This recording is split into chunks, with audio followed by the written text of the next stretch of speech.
Alright, and we should be live. Just packed up a lung a second ago, so fingers crossed I can talk normally now. And won't be constantly, like, a little bit of clearing the throat here and there, but not... yeah, that. Just that constantly instead of the hacking cough every few minutes. Hopefully, anyway. So, when last we left off, Gix was at 196 for non-land cards, and I want to get him down to 60. So, we only need to cut a little more than 2/3 of the remaining deck. And when I say it like that, it really sounds like we've got way too many cards that I need to get rid of, and then I'm going to be sad have to leave us. Maybe I do have to cut, like, a bunch of the super expensive top-end cards. I know I have to cut more of them still, but I really did want to leave the Eldrazi Titans in, because they're good in general, and they certainly work with the deck. Get a sip of water. But we don't have room for a lot of stuff, so... maybe I don't have room for them. That's going to make me a little sad. We can probably still find room for Nulamog at least. Being able to exile 2 permanents when you cast them is pretty good. But I'm going to be sad when we lose the other ones at this rate.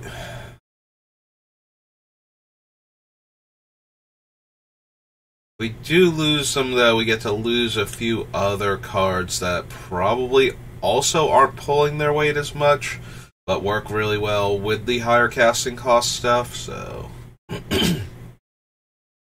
always that. Picture of Truth and Ulamog.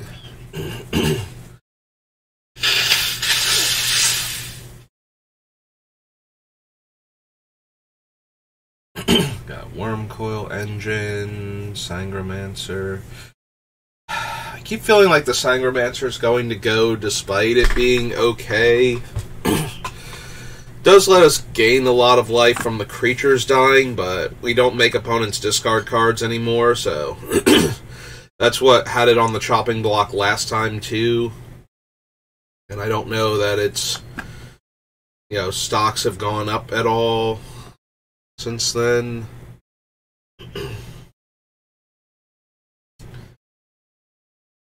Might not need something like Bloodgift Demon. I put all this extra card draw in the deck, but really all we need is to be able to get through with a lot of creatures to draw tons of cards with Gix, and we should be fine.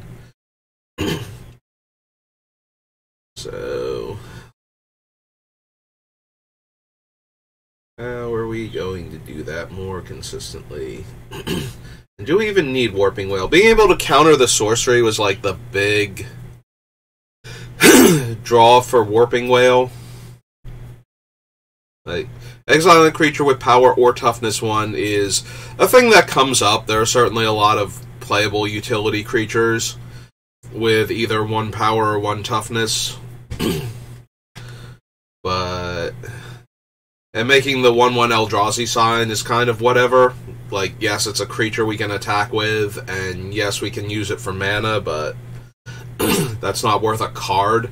But the countering a sorcery, you know, when we're swarming the board and drawing tons of cards every turn, being able to counter a Wrath, which almost everything that will Wrath the board is going to be a sorcery. There's like a handful of creatures and maybe like a couple of instants that show up in Commander, but for the most part, clearing the field, and artifacts too, you know, activate abilities, Yield, Nev's Disc, O-Stone, Perilous Vault. But 9 times out of 10, when somebody clears the board, they do it with a sorcery. Probably 8 out of 10. 1 out of 10 is the artifact, and the other 1 is all of the other stuff put together.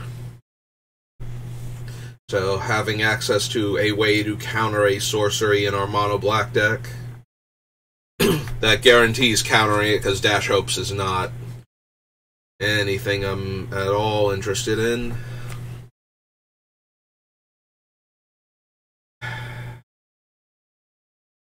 Yeah, we're gonna have to get rid of so many of the stupid top-end things just to make room. If I get rid of enough of them, then I can cut a few more of the mana rocks, because we really just need to make sure we can hit the 7 mana for Gix consistently. So, if we cut like the... I put a ton of mana in here to do that, but maybe we can get away with not having so much if we get rid of the Eldrazi Titans and some other things. I am sad, though. I do like... First of all, how many cards you can draw with the different Kozileks in this deck, since we have plenty to do with our hand. And being able to destroy the permanents with Ulamog or exile them. Like I said, we'll probably keep Nulamog at least. Exiling 2 permanents is one of my favorite things to do when I have that much mana. So, yeah, most people do not run Stifles. Like, you'll run into, I think it's Disallow is the one from Kaladesh. And if they're blue-green, you might run into, like, Void Slime, but most players do not actually run, like, Stifles, just straight-up Stifles. So you're usually good, unless you play again, like, your playgroup specifically has somebody who's run into that effect, like, way too many times, and they've just had enough of it, then you'll run into a lot of Stifles, potentially. And maybe Nulamog isn't as good for you at that point. As a general rule, countering activated abilities is only relevant if it's a one-shot effect, like the Eldrazi Titans cast triggers, or like sacrifice this permanent, do X, and now that you've countered it, the permanent is gone, and you don't have to worry about the effect anymore, and you've stopped it. Usually just countering regular old activated abilities is not where you want to be. Like, it's a little bit of tempo if you can stop the player for doing it for a turn cycle, but that has to be, like, super important in that situation for it to be worth an entire card. Which it can be if you play against enough combo decks and they need that one thing to go off in order to finish their combo. But a lot of the times that's the same as any other counter spell. Like, if you just countered the thing that triggered the ability in the first place, you also would have been done here.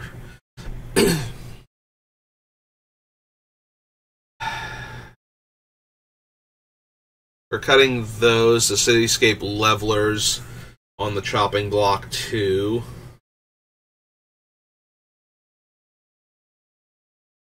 Definitely don't want to lose Grave Titan. Soul of Innistrad just lets us spend 5 mana and get 3 cards to our hand for every 5 mana, and that makes it that much easier to just throw tons of cards at our opponent for... if I lose... So, maybe we lose Great Distortion and Promised End then? Because I don't want to lose Kozilek either, because I do want to be able to recycle the deck. That was like the other reason to run the Eldrazi Titans, is so that way if I can literally draw half my deck, because that is genuinely a possibility with this deck. Not the least of which because we went back and added Peer Through the Abyss last time.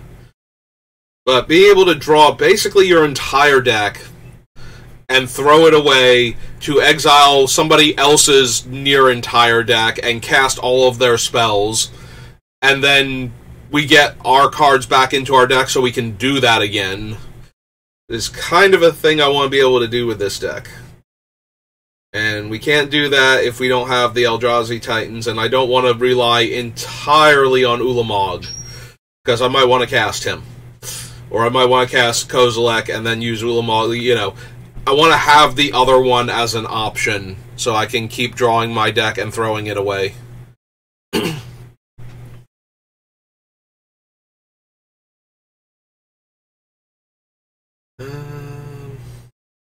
I don't know, maybe we don't need Carrick. The deck is fairly mana intensive with what it wants to do. Like, it has ways to spend all of this mana that I'm trying to jam into it, but... And he allows us to pay life for some of that mana, like every time it's a black pip specifically. So maybe we can cut him.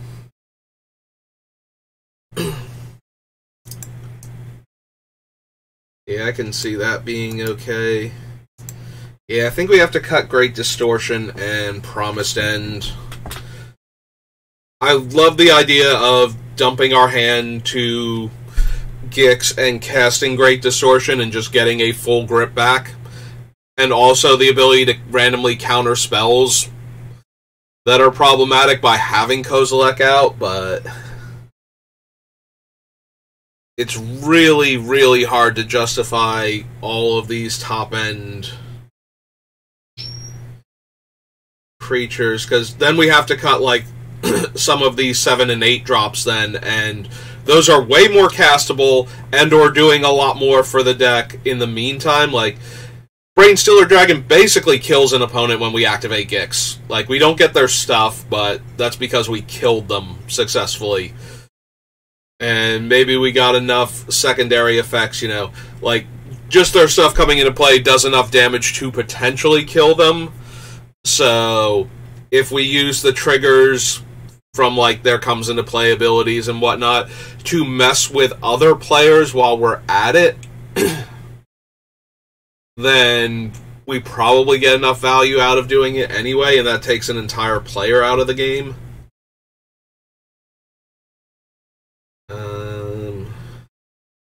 Like, this guy is just a fresh army consistently. Don't want to lose him.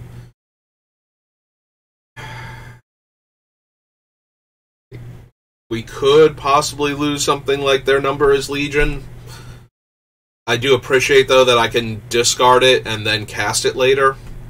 And that it will actually make another army for us if we need it. Although maybe it'll just get exiled before it can make the army. Yeah, so we almost definitely lose Promised End. And I probably have to cut Great Distortion too. Okay, that's Oath of the Gatewatch, so there's Promised End. Cut her, sadly. Alright, we can get rid of Gaia Reach since I got rid of all of the Madness cards since I'm not making opponents discard for value anymore.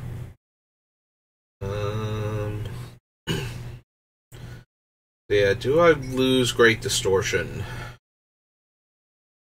10 mana, 12/12 Menace. I draw till I have 7. Discard a card.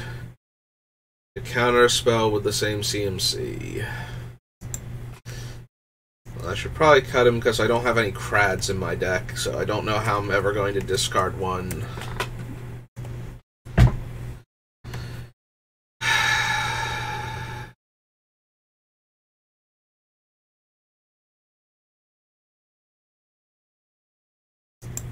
Yeah, I think we have to.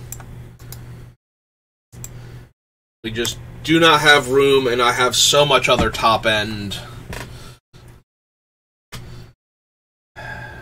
I'm gonna miss both of them.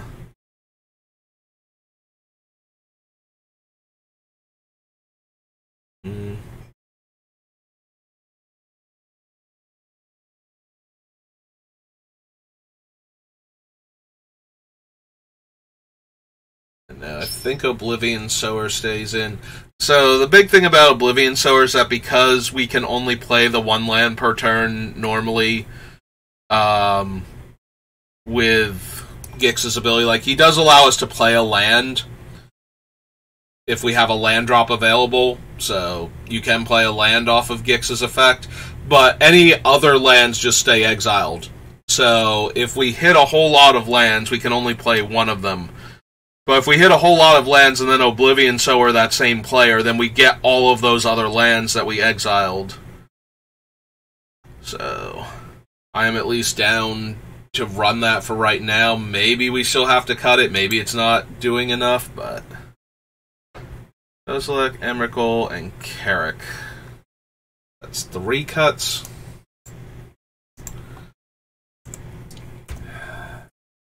$133 cards to go.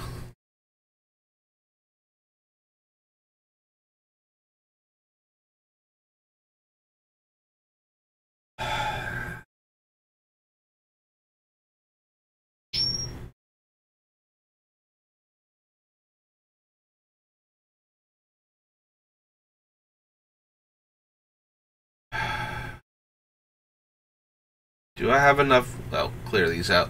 Do I have enough life gain that I can afford to cut, like, Corrupt and Tendrils?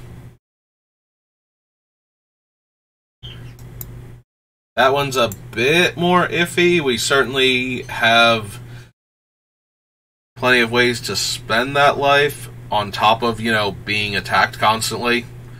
So... I think I want to hold on to the Corrupt and Tendrils for right now. The Tendrils being the ones from Time Spiral that are corrupt but only hit creatures.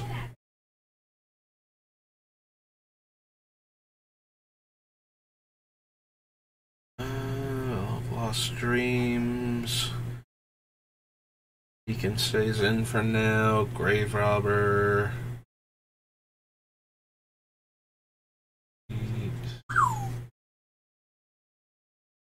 Nether Trader. Yeah, Tendrils of Corruption. I always forget, like, I know it's not Tendrils of Agony because that's the Storm one, but I always forget what it's Tendrils of exactly. Damnation, Imps Mischief, Slaughter Pact. Maybe the Death Render can go.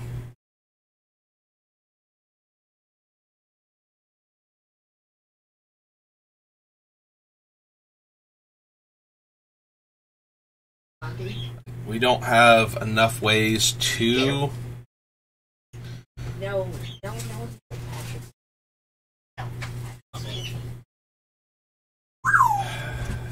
Yeah, we don't have ways to sacrifice our own creatures to force the issue.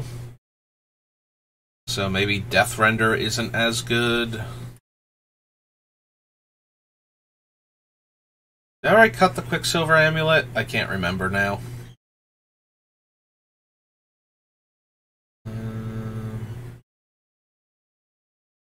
Pretty sure it was from Legacy, and it looks like we did.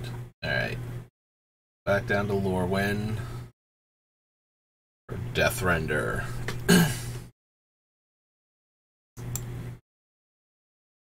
Yeah, we already have a ton of equipment in the deck, and I don't know that we have room for all of it. Looted Bonds, Wound Reflection... Maybe we don't need Wound Reflection either. It's certainly a very playable card. But we have enough top end where we're spending all of our mana on things, so... The Wound Reflection either requires that we already have something else going on so that it can finish players, or it has to become a 6-mana do-nothing enchantment for a turn, and then we play stuff that drains the opponent. Which is not to say that it's not playable, because it certainly is. Like, in this deck it's doing stuff, but a lot of things are doing stuff that I don't have room for. So...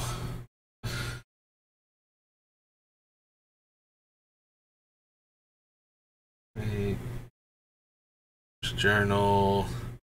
Like, I can see the Massacre Worm going, because we do have a bunch of other... Wrath effects. I did originally want him in the deck for the triple black, primarily, in the casting cost, and the ability to kill small creatures.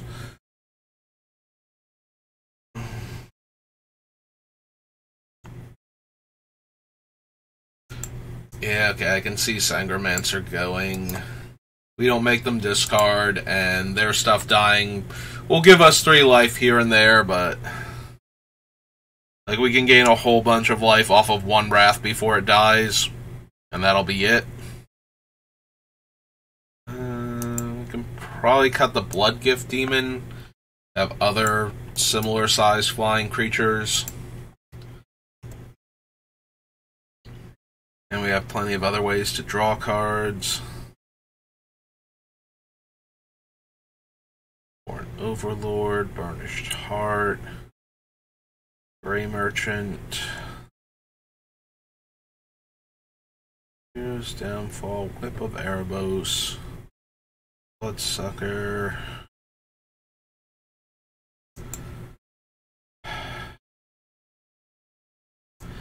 Yeah, we can probably cut the Bloodsucker. Don't think it's quite doing enough. It has to be my creature specifically that dies and has 4 toughness or more, so.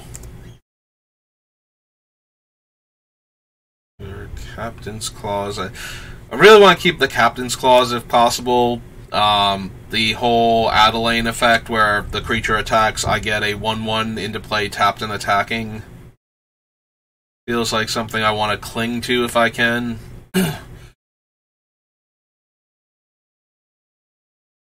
Shadow of the Grave, God Pharaoh's Gift. Maybe we cut Razaketh too. I keep putting him in decks because he's an excellent finisher, and then I keep cutting him because he's an 8-mana 8/8 that requires me to do more stuff afterwards in order to win the game. Now, granted, if I have creatures and any mana left over, I can probably win the game with him, or any way to get mana. Like, casting this thing with Scourge Familiar in play is probably the end of the game. And that's very tempting. It's very, very tempting. That's true. We did cut all of the make opponents discard, so Torment of Hailfire is actually worse now. Like, I'd rather just have Exsanguinate or something. Cut that. I'm going to leave Razaketh for right now, but I keep seriously consider cutting him each time. So eventually I feel like we're going to get there.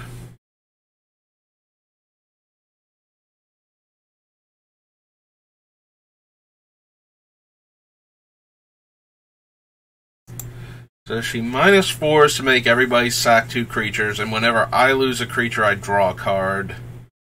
She pluses to make a 2/2, and her ultimate's kind of whatever, because I don't see her living that long. Because most of the time I use her as a 6-mana Edict, draw 2 cards. Like double Edict, or I'm sorry, not Edict, like Barter and Blood. Draw 2 cards. So...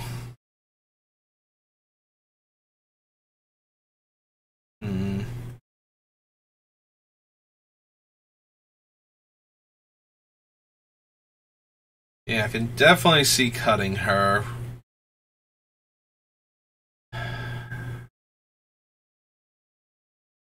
Draw a card. Viper of the Swarm, Foulmire Knight.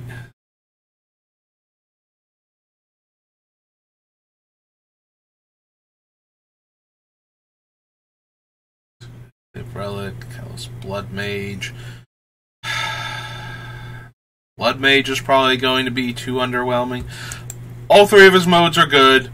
None of his modes are like, I need this in the deck. And then he's a 3-mana 2/1. So...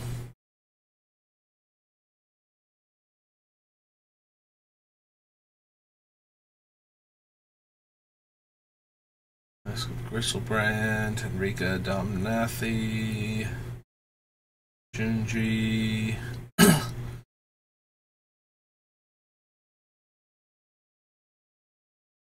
Poor Scrivener. It's so good in my deck, and it's just going to wind up getting cut.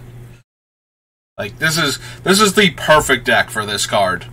And this is that obscure card that nobody remembers exists, and it's just going to do so much work if I leave it in. Like, I really, really want to see it get to the end, but we gotta make, like, you know, over 120 cuts, and it's going to get cut eventually, and then I'm gonna feel bad.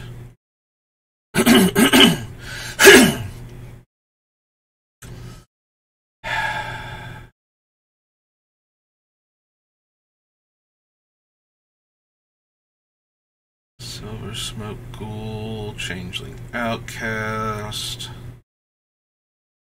Feast of Sanity.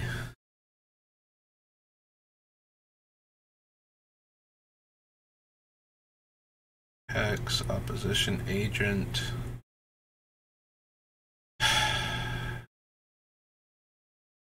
Maybe the agent goes... I keep coming back to it as a thing I can cut. Maybe we cut Scaretiller too. We just run Crucible as a way to get back our lands from the graveyard.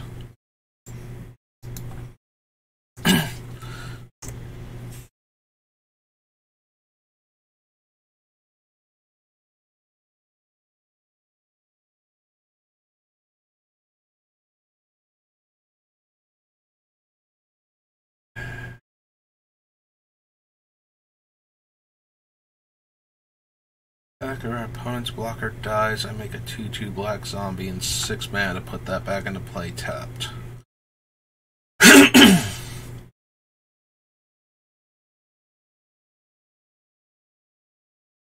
Quill.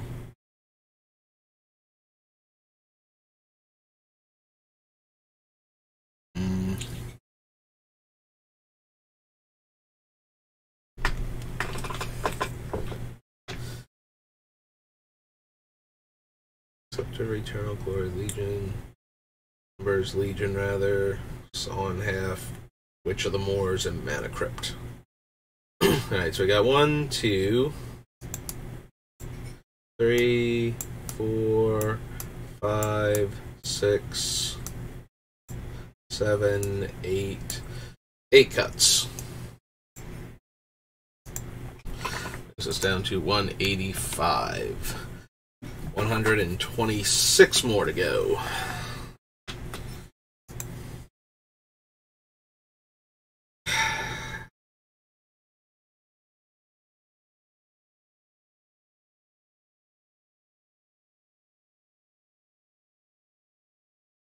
Now, we do have a ton of lifelink creatures and ways to give our creatures lifelink and ways to buff our creatures with lifelink so that we get tons of life back. Maybe I just don't need Corrupt or Tendrils.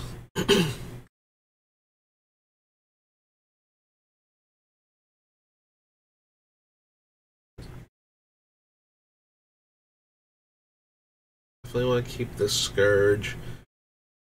We draw enough cards that I'm very tempted to keep Metalworker, despite the fact that, like, so Metalworker is a really expensive, financially, Magic the Gathering card, because it's a reserve list, I believe, artifact creature. It taps to make 2 colorless for every artifact you reveal from your hand when you activate it.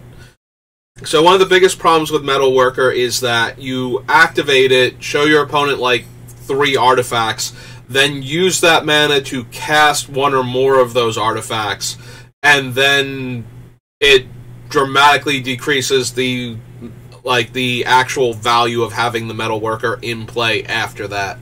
Like, you get to ramp really hard, usually once, and it's a tap activated ability on the Metalworker, so it has to live, and then you have to activate it, and then you usually wind up spending that mana to cast the artifacts that you're showing your opponents. So, with Gix, though, we get to draw so many cards, potentially, that we should be able to refill our hand and have even more cards to reveal the next time with Metalworker. Which is why I kind of want to keep it in the deck, but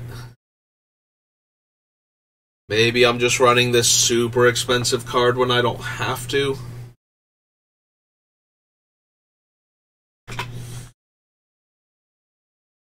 Yeah, I have no problem including these super expensive cards in my build of the deck if they're actually what the deck needs. But at the same time, I know that that makes it way less likely that people look at the deck and go, oh yeah, no, I can also put this together. You know, like, I'm already running duels and fetches in every deck that I can, and other such cards, so if I can cut down on the super expensive ones that aren't actually doing what I need them to do, you know, like, yes, it's powerful, and it's fun to show off that I have it, but I would much rather have a deck that wins than have a card that, you know, is a couple $100 in play.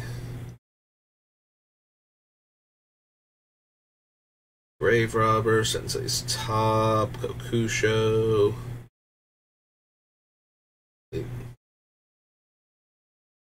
Really want all of those.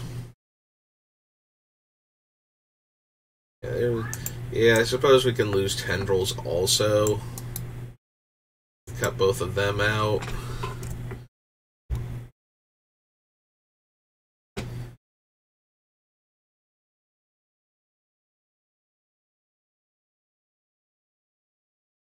Rider, Shriekmaw. Probably can cut the Polluted Bonds. It does a lot of damage to the opponents and gives us a lot of life, but so do a bunch of our other cards, and I need room.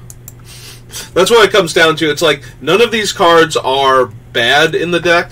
Like, most of the things that we're cutting play very well with it and actually contribute to what we are trying to accomplish. But by the same token, all of the cards are good, and we can't run all 190 some odd cards we still have, or 185 I think I'm down to. So, some things have got to give.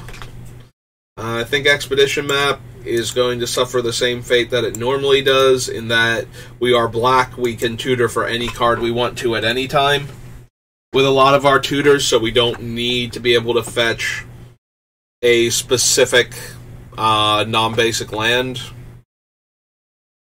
Like, we don't need a card that specifically fetches non-basic land is the issue. Like, if I really desperately need Urborg that badly, I can Vamp Tutor or Demonic Tutor or something for it. And that'll be more than fine. We don't need to run a card just to get specifically one of the lands from the deck.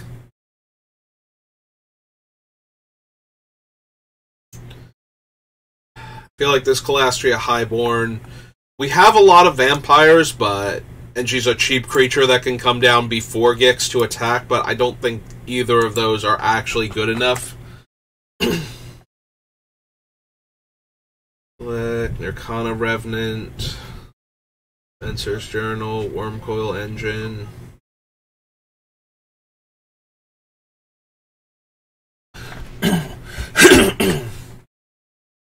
Yeah, maybe Cage Sun goes. We have the other mana doubling effects, and it is an Anthem too, though, is the problem. But it's more expensive, or as expensive as the other ones.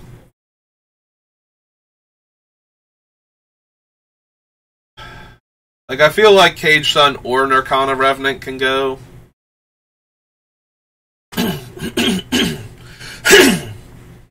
Nirkana Revenant specifically swamps, right? Duplicate tab. Nirkana Revenant. Ant.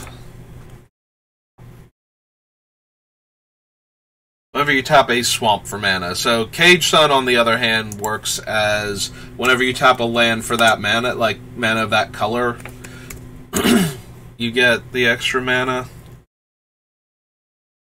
Whenever a land's ability causes you to add one or more mana of the chosen color, add one additional mana. So the Cage Sun is actually doing slightly better than the Nirkana Revenant. The Nirkana Revenant has the added effect that it can pump itself with all that extra black mana if we're not doing anything else with it, but like, I don't think we need all of them. So and we have the one from Gatecrash, the one with Extort. I can't think of its name again, but we have that one. So if we have that one in Cage Sun, maybe we can cut the Nirkana Revenant as like... Because the one from Gatecrash is a 4-drop. It's black and 3. Cryptghast. So, if we have Cryptghast and we have Cage Sun, maybe we don't need Nirkana Revenant too?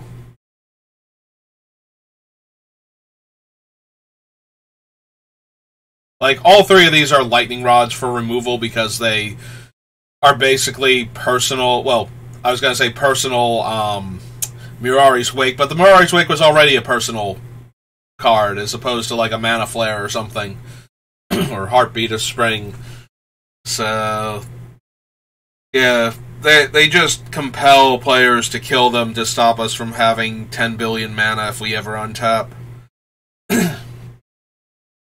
Which, you know, seems reasonable for an opponent to not want us to do. Can probably cut the Pristine Talisman. It's doing something relevant, but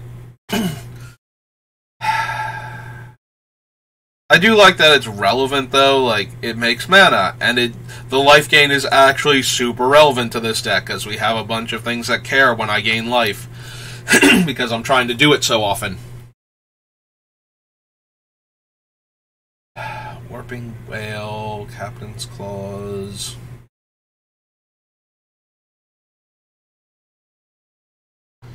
One, two, Expedition Maps 3, Polluted Bonds is 4, 5, and 6. And we come down here and we get rid of those two from this list. Yep.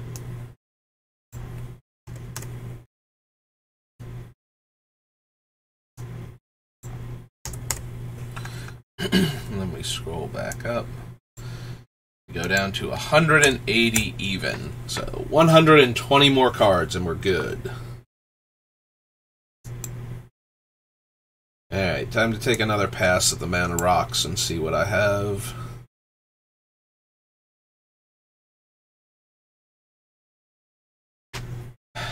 All the abilities of lands I control. Arcane Signet is 2, taps for 1. Jeweled Lotus lets us play turn 1 Gix, which I'm very much interested in. Skyclave Relic, Firemine Vessel, Hedron, Pristine Talisman.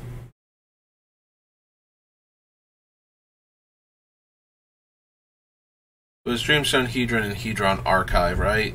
Yeah, okay. Like, I just saw Hedron before, and my brain kind of fried for a second. It's like, wait, what? Metal Worker, Thran Dynamo, Grim Monolith, Warm Power Stone, Mind Stone, Charcoal, Soul Ring, Mana Vault, Dark Ritual. Yeah, I'm starting to think that while it does do things that I'm interested in, as far as the life gain goes, Pristine Talisman is 3 mana for a 1 colorless mana rock that gains me life. And I think I have enough other incidental life gain that we can probably just go ahead and cut this at this point. So we cut that one.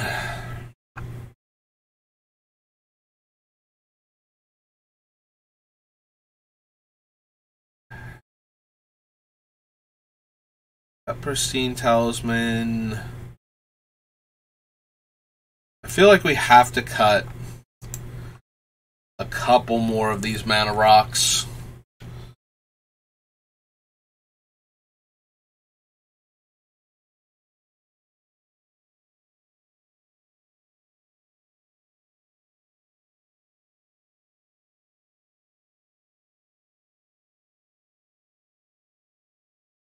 I want to keep the Dark Ritual again. Turn 1 Gix has me all giddy at the thought of it, just because I want to draw cards so fast. Like, I want them in play. I want Gix in play, and I want to be attacking with dudes, so that way we draw a ton of cards, and then I want to throw all of the mana into Gix and all of the cards, and just take all of our opponent's best things off the top of their deck. That is my goal. And so I want the cards that will help me do that more consistently. Maybe we cut Dreamstone Hedron.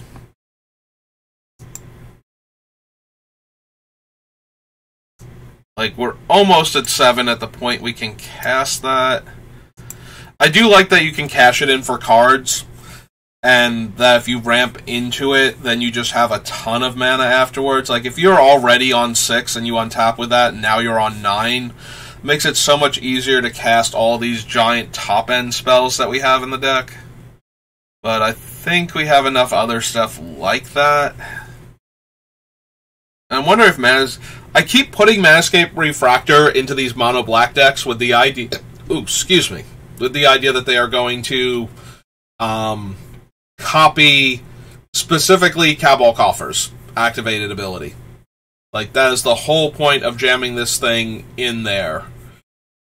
That being said, like, the rest of the time, it mostly taps for colorless, or a black mana.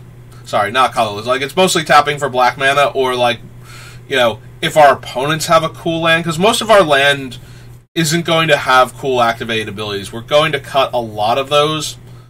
The one thing it will have, though, is the ability to become a creature, because I am running creature lands on this deck, since they'll survive Wrath effects, and we can theoretically recast Gix, activate the creature ability of the land, and attack for damage, and thereby get, you know, another card into hand to help us recover from the Wrath that just blew up all of our fun stuff that we were doing. So it can do that, but we're not running a ton of utility lands outside of that. So, yes, we can copy opponents' cool things, like if they have a Maze of Ith or something, we can use it to do that sometimes, but I don't know that it's worth the 3 mana compared to some of the other mana rocks. Like, almost everything else on this list, you know, once we get into 3 mana, the only one that's not making extra mana at 3 is Skyclave Relic. Like, we need it to get to 6. But it has the option to come down on 3 and just be a single mana rock. And then later on, when we hit 6, if we draw it, we can cast it and get 3 copies of it. So, yeah, I think we're gonna cut the Manascape Refractor too. Like, everything else is cheaper, or makes more mana, or both. And I just don't feel like we have the room.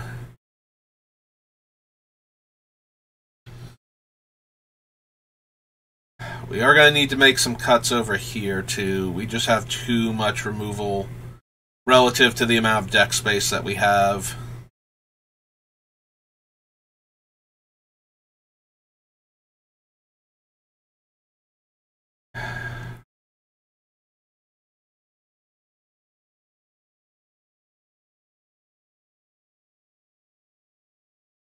Yeah, I think it's going to be Massacre Worm. I keep kind of considering cutting it. I think it's got to go.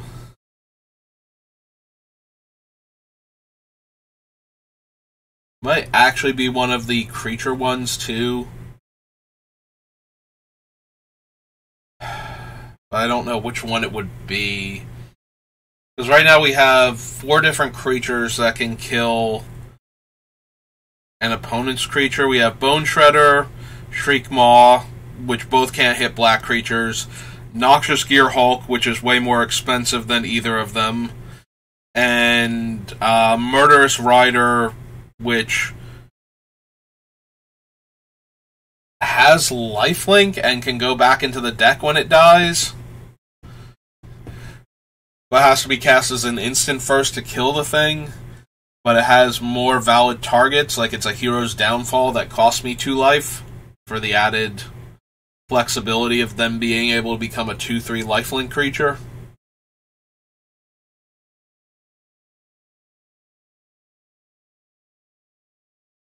Like, it might legit be either Bone Shredder or Shriekmaw, because they both can't target black creatures. And at that point, I think it's the Shriekmaw. Shriekmaw you can cast for 2 mana just to kill a thing at sorcery speed. But I think we have enough stuff like that. And the evasion on the Bone Shredder, despite its, you know, echo cost, is just better. Like, I'm more likely to be able to pay the echo and get in for 1 damage and draw a card with Bone Shredder than I am to spend 5 mana on Shriekmaw and eventually get in for damage with him. with the Fear ability. I think it's close, though. I think it's one of those two, and I don't 100% know which one it should be. I feel like we keep the Bone Shredder and lose the Shriekmaw, but... 4, 5... Right now I have 5 cards on the list that I'm cutting. Yeah, let's go with that for right now, so... I'm going to cut the Pristine Talisman.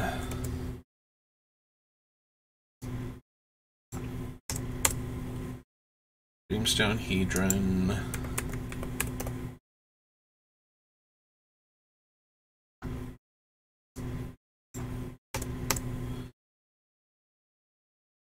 Manescape.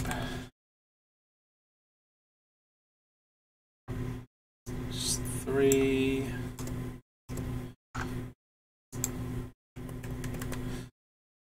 This occurs 4. And Shriekmaw is 5.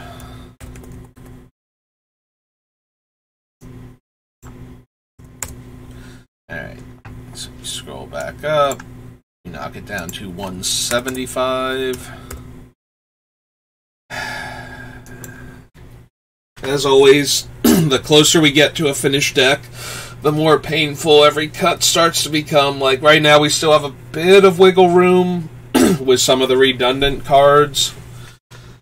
But we're getting dangerously close to, this is just a cool card that I really wanted to run in this deck, and now I don't get to. Because I just physically do not have room in the deck for it anymore. Are we going to lose the value Yawgmoth's Will? Probably, sadly. I do love Yawgmoth's Will. I consider it to be one of the most powerful cards in Magic, like top 5. Just raw power. Yawgmoth's Will is just such an obscenity. But the raw power of Yawgmoth's Will comes from being able to cast multiple spells in a single turn from the graveyard, and that is not what this deck is capable of, even with its giant mana production. So many of its spells are so expensive.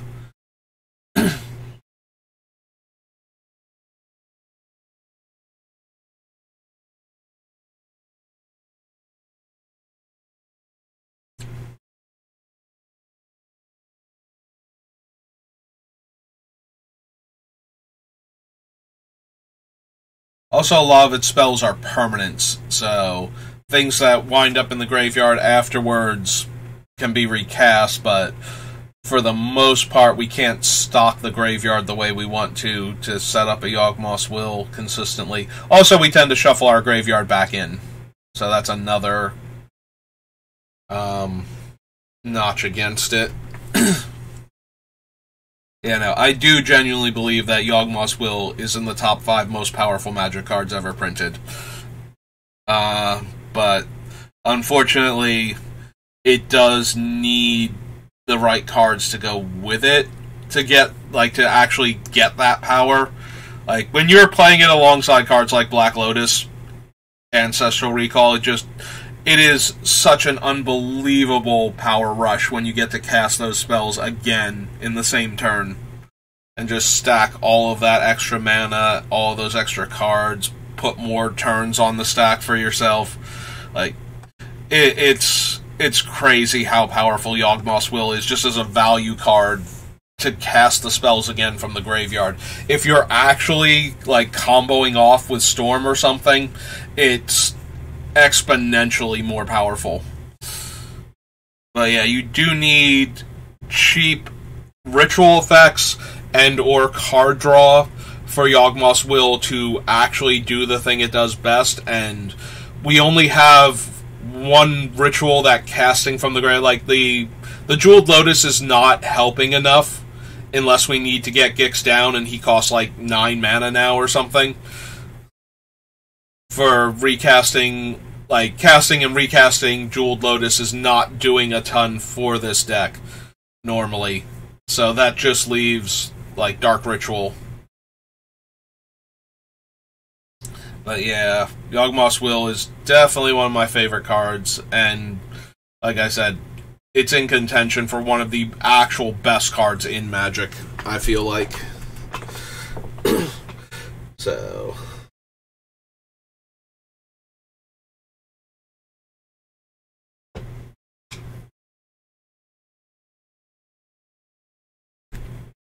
Then again, we're also not running the other black card in my top 5, which is Necropotence. Yeah, Necropotence is... And that's because when we discard with Necropotence, we exile everything, and I do not want to exile. If Necropotence did not have that clause on it, if I could just pay life and then put those cards into my hand later on, Necropotence would already be in the deck, and it would be a lock for the deck. But because I want to be able to reuse the things that we are putting in the graveyard, like all the stuff that we're discarding intentionally to Gix, I want to be able to put back into the deck. It kind of gets wrecked by having a Necro in play, so... But yeah, if it did not have specifically that clause on it, which... I'm not even 100% sure why it has that one specifically. Like, there was no... I guess because they didn't want you to use the Necropotence to set up Reanimator. At the time, they were worried that you would go, okay, so I have 5 cards in my hand, I'll pay, 3 life, get up to 8, and then discard my giant creature that I want to bring back. And they were like, we don't want you to be able to do that, so we're going to throw this, little bit of trinket text in, so that way the cards that you discard get exiled.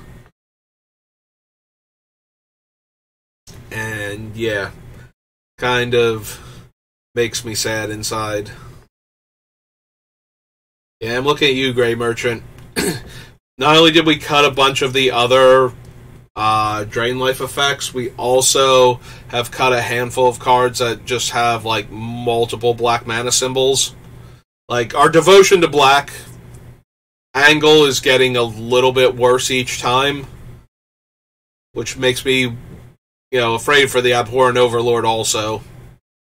I do appreciate, though, that it's making a bunch of 1/1 flyers to help me get in for damage and draw cards, so even if it's only making 4 for its 7 mana investment, I think that would be okay. So Gix in itself, basically. But I don't know that draining for Grey Merchant is good enough when we have so many other life gain sources.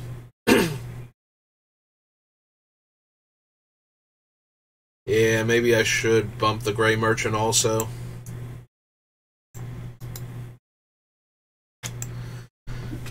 We also might cut the Burnished Heart. The Canoptic Wraith, the thing from Warhammer, is unblockable. So that helps us draw cards with Gix even if we don't want to sacrifice it to get the lands. It does have the downside that if it gets killed outside of combat, we can't sacrifice it in order to get the 2 lands then. Like Burnished Heart, if it gets targeted while we have the mana, we just sacrifice it and get our 2 lands, is the upside to the Burnished Heart. But the Wraith being unblockable when we want to get in and draw cards is probably better, and we don't have enough room for everything.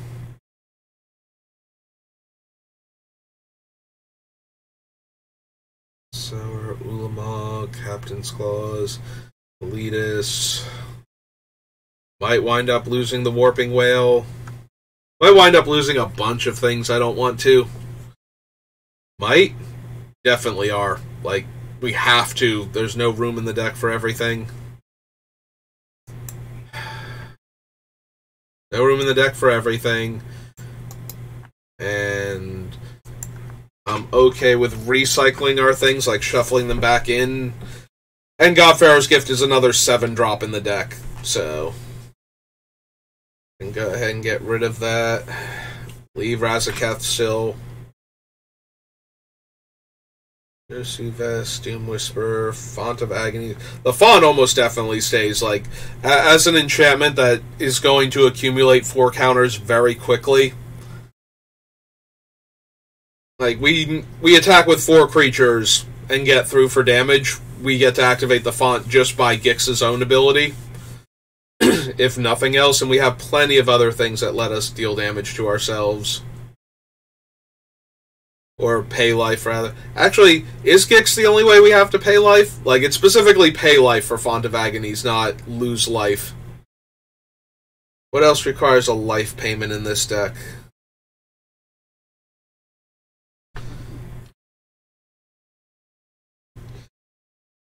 Like, we still have Gix, and that's probably still good enough. Like, we will be paying life. Basically, every time we connect, we will pay life. We do have the Doom Whisperer that does pay life. I'm trying to think now what among our other cards requires us to pay life. We can probably ditch the Vizier. We have the Wand of Orcus to give our zombies Death Touch, and it affects all of our zombies, not just the tokens. Not that we have a ton of non-token zombies, but...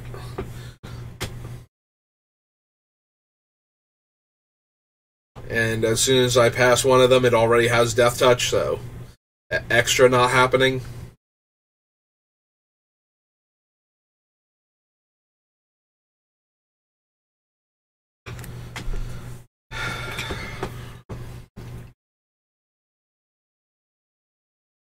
I mean, I suppose I'm keeping Ebon-Death in the deck.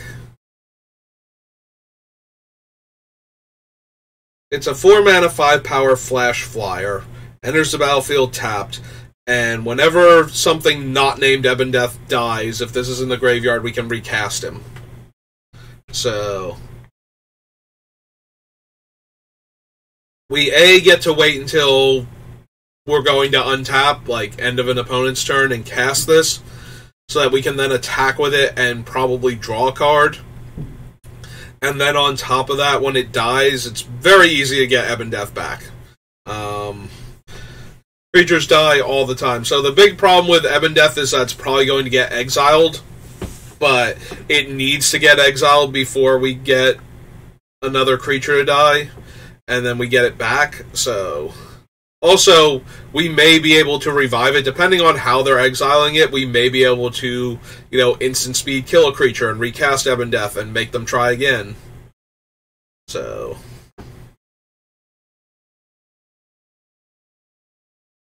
book is staying for right now. Mask of Gristlebrand. We have to have too many equipments in this deck, because there's so many of them. Probably gonna lose the Cityscape Leveler, too. Like, we already have the 2 other Ulamogs. This thing doesn't do anything with shuffling. It does unearth for 8 to get 1 last stab at killing a permanent. And it is a cast trigger, too, so...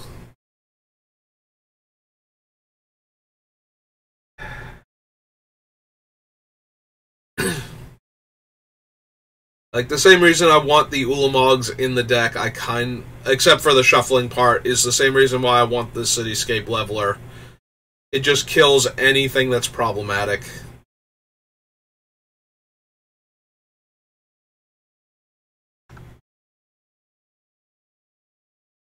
Maybe we're going to lose the Gixian Puppeteer.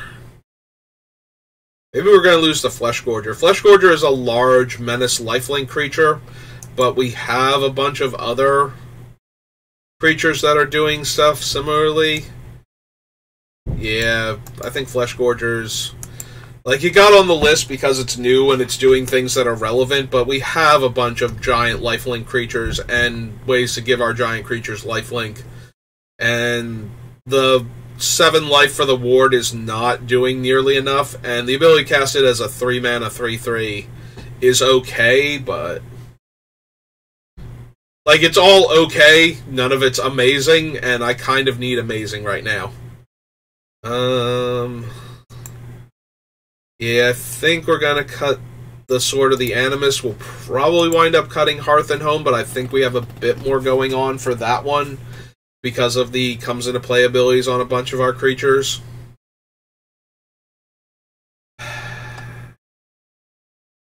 Yeah, I think I want to lose the Symmetry and the Opposition Agent at this point.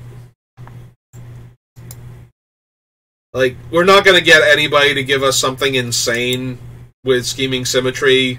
You know, it's like, Scheming Symmetry, okay, I put this on top, and slam Gix, and activate him, and take your card. Like, that's not ever going to happen, unless we were going to win that game anyway, because the opponents are playing very poorly. So... And if we're cutting the Opposition Agent, then we're losing the ability to take their best card from their deck just by having this in play and targeting them with Scheming Symmetry. So...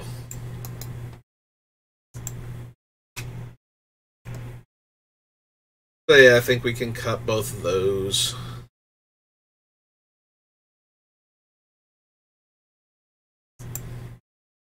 Yeah, I think we just have way too many equipment in the deck. Like, we just need to cut them.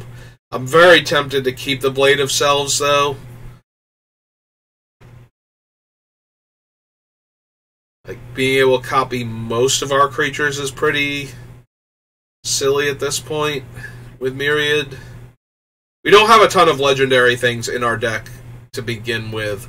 So almost everything we have, if we suddenly had, like, 3 copies of it instead of 1, even just in the middle of combat,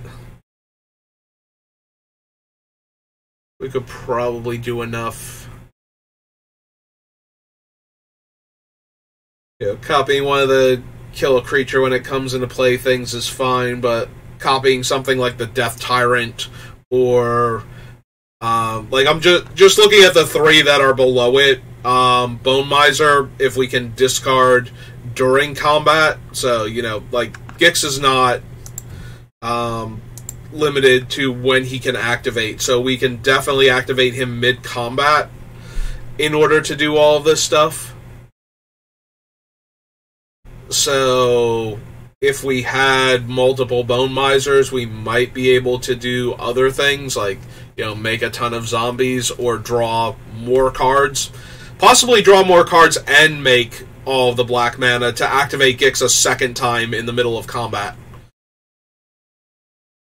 The Vein Witch, if we gain life during combat, you know, from lifelink creatures, then each one of them would trigger for each instance of life gain, so we can buy back a ton of dead creatures. The Death Tyrant means that any blocking creatures or attacking creatures that we lose, you know, will wind up making an army of 2/2s, and that's just those 3 sitting there. We could very easily wind up with other things that the Blade goes on. So it's more a question of, do we lose enough stuff that goes well with the Blade, and I think the Blade is going to go too well with most of our cards. Maybe Marie is too cute of a trick. Like, so anything that dies and gets exiled from our opponent's graveyard before she comes down is never going to have the hit counter on it, so she has to come down, then stuff has to die, then we have to connect for damage while she's still in play. All of that together, like, I appreciate her giving Death Touch to our rogues and any random assassins that we have, because giving Death Touch with Gix just makes it that much easier for smaller creatures to get through. And we did have a handful of things that can produce, you know, functional rogue tokens while still being relevant. Like, we have the Changeling guys, and we have the 1/1 Changeling that can't be blocked, so we had a bunch of rogues that she would be affecting.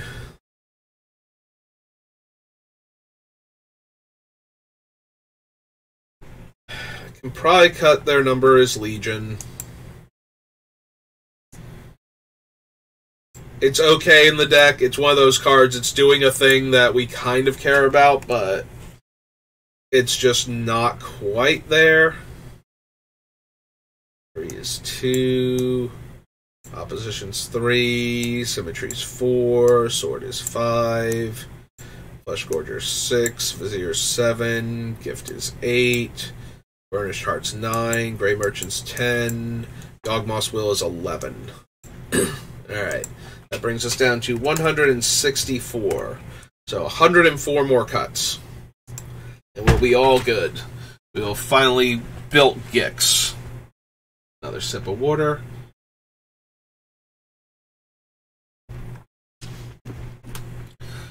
Just over 100 cards left.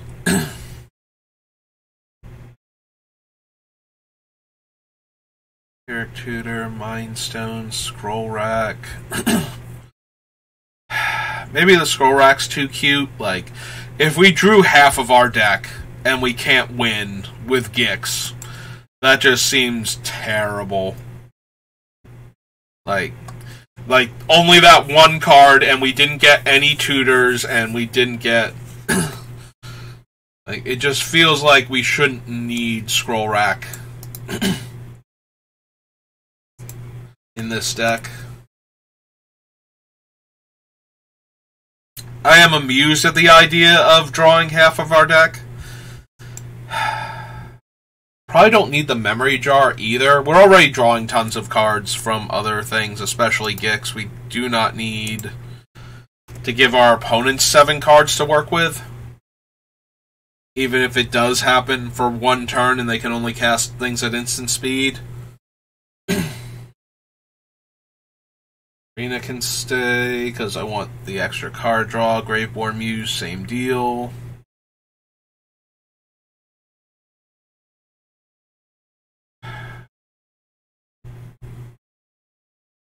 We already cut the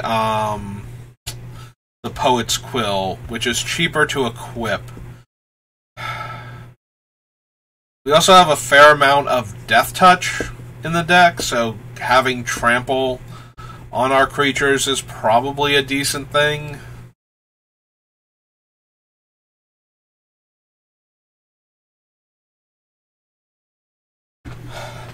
Maybe it's the Nightmare Lash. Like, the Lash Writhe can be equipped for Phyrexian black mana, so it doesn't have to be 3 life. Similarly, the Hand of Vecna can be equipped for mana instead of life based on cards in hand.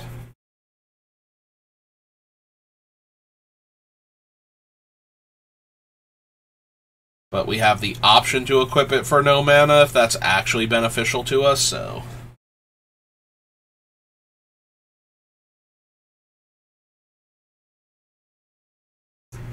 we can probably cut the Sculpting Steel.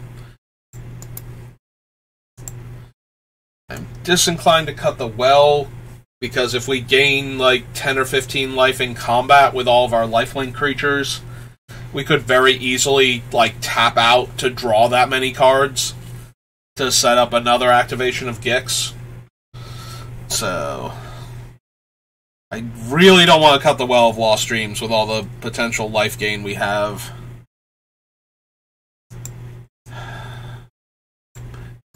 Very powerful, but probably the least effective of... like, we want the artifact, we want the equipment to gain us life and deal a ton of damage, and Umezawa's runs into the problem of food or shelter, not both. But with the added ability that sometimes we can kill creatures. Especially smaller utility creatures.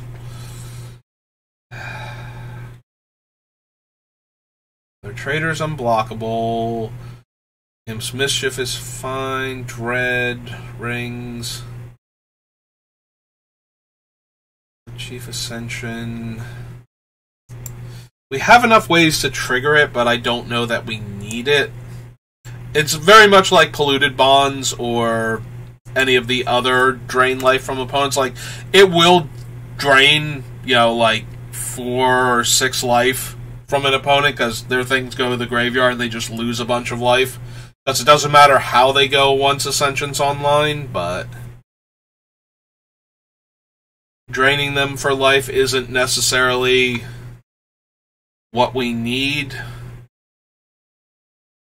Like, we do run a lot of life drain just because we want to gain the life, but when it's on creatures, then we get to attack with those creatures and draw the cards.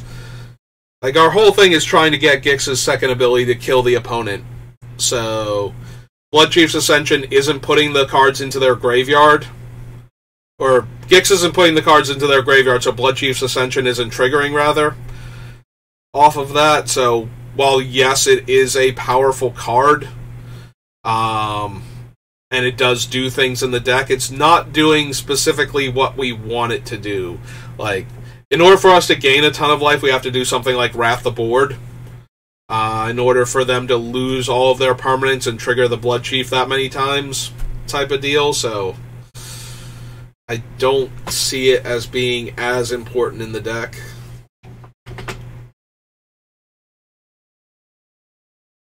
I can kind of see the Blood Witch going too. We have a bunch of vampires randomly in the deck.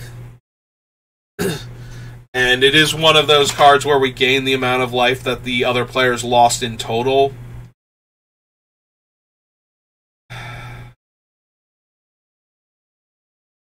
Yeah, it's the same cost, or no, it's like 1 mana more than Grey Merchant, right? Grey Merchant's a 4. But it gets 2 extra power and flying, and the downside is that it drains based on vampires rather than, black mana symbols that we have. So we're more likely to have gotten more life drained from the Grey Merchant.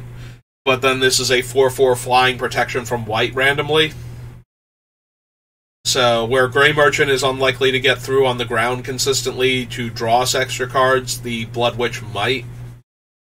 Also, it can hold off, giant flying Doomsday Angels.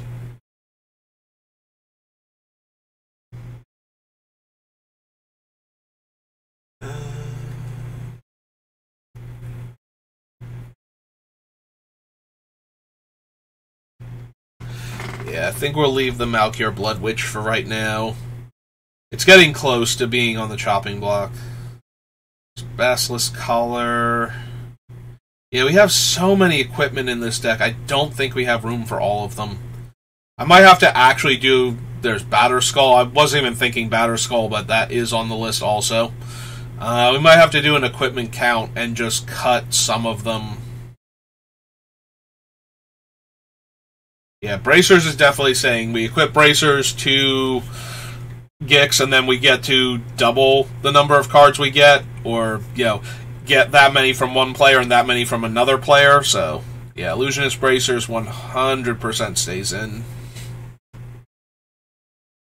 But I think the other equipment... I think we have a few too many equipment randomly in this deck, and we don't have room for all of them, or half of them, really, so...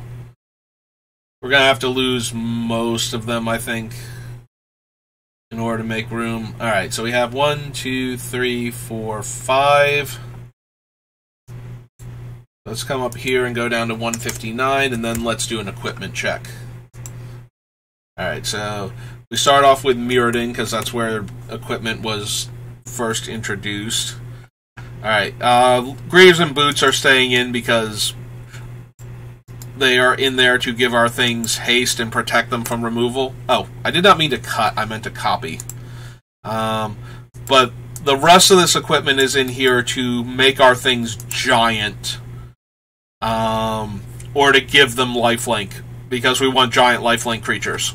So, we need to figure out of all of those which ones are staying in that are doing that. Right, we cut the Death Render already.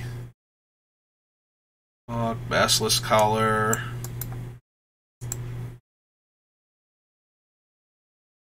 Journal, Wormcoil Engine, Batterskull, Lash Writhe. Copy Batterskull, copy Lash Writhe. Chaos, Blood. Gripghast, Erebos, Ulamog, Captain's Clause we have to consider.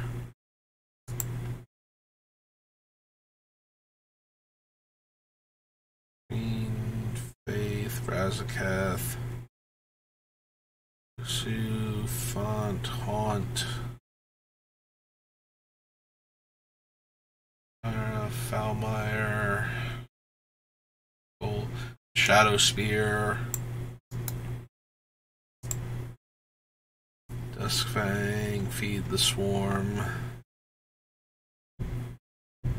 with the Hand of Vecna,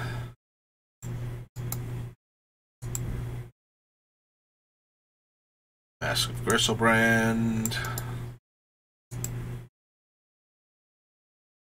Ink, Junji, Spy, Underdog, Scrivener, Sheoldred, Leveler, Puppeteer, Wake, Soul, Archive, Hangerback, Dread Presence, no. Computer, Sword of Hearth and Home.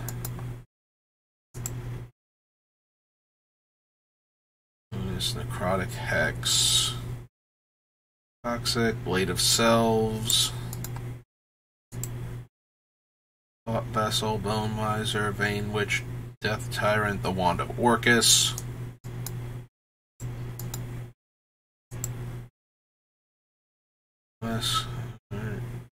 Market, Biotransference, Scepter, Saw in Half, Witch of the Moors, and Mana Crypt. Okay. So, come down here, we go. Equipment. We go. Warhammer. Nightmare Lash, Basilisk Collar. Oops. Batterskull. Lash Writhe. Captain's Clause, Shadow Spear, Hand of Vecna, Mask of Griselbrand, Sword of Hearth and Home, Blade of Selves, and the Wand of Orcus. Alright.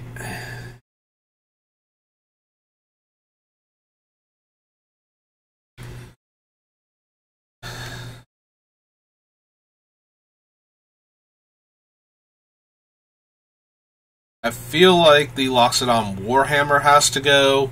It's just way more expensive to equip than any of the other ones.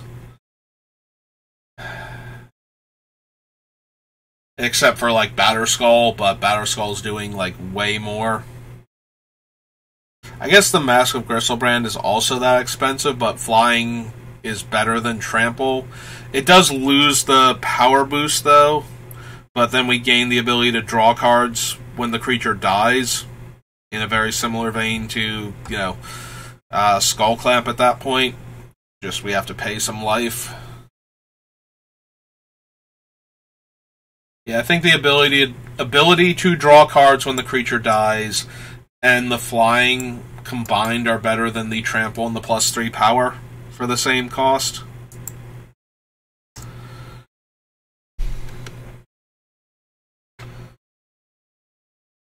Yeah, I feel like we want to definitely keep Basilisk Collar, Shadow Spear, probably the Mask. The Wand of Orcus also, because it makes an army when it connects. Like, we have a lot of high power creatures in this deck that we can hit with. And making that many zombies. Or forcing the opponent to chump block, because they don't want me to get that many zombies. And get to attack next turn and draw that many cards.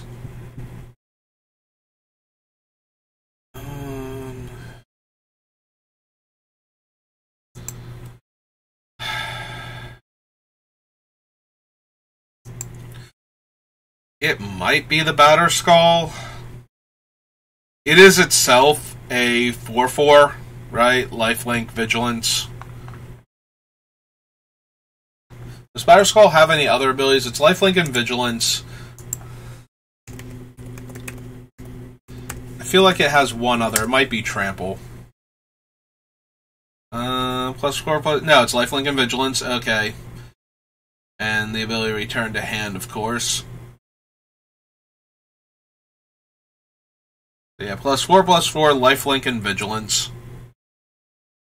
So it is a 5-mana 4/4 Lifelink Vigilance to start with. It can protect itself by returning to the hand. If we get any of the other toughness boosting equipment onto the token, we even get to make more tokens that way. Now granted, that's like 8 mana to make functionally a 0/0 with the equipment stuck onto it, but that might still be a thing. Like, it's something else we can potentially do if we have nothing else going on at the time, in order to try and get through for damage and draw more cards.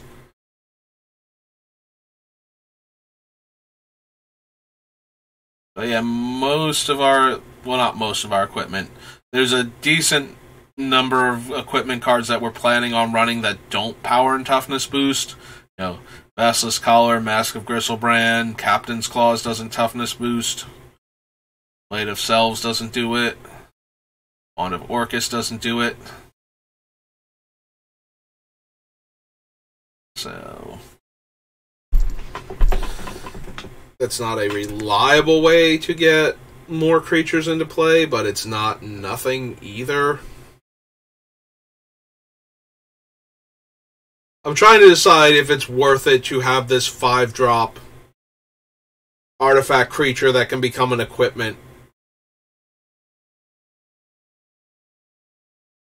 in our deck when we don't have any ways to cheat it out, and we have like cards that give lifelink and cards that pump way more than +4/+4 in our deck.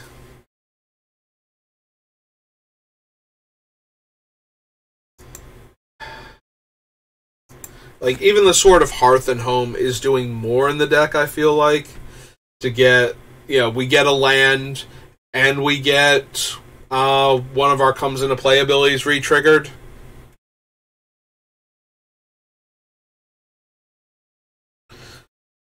And we get pro white and green randomly.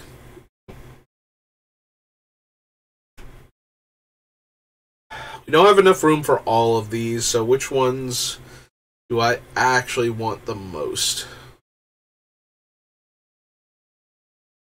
I can see cutting the Blade of Selves, despite how amusing it is to me. I can see cutting the sword and possibly the Batterskull.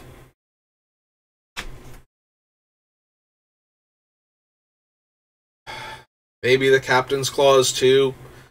It's relatively cheap, but we don't have a ton of cheap creatures. We have, like, things that make cheap creatures early on and a handful of things. So we have, like, Bitter Blossom and whatnot.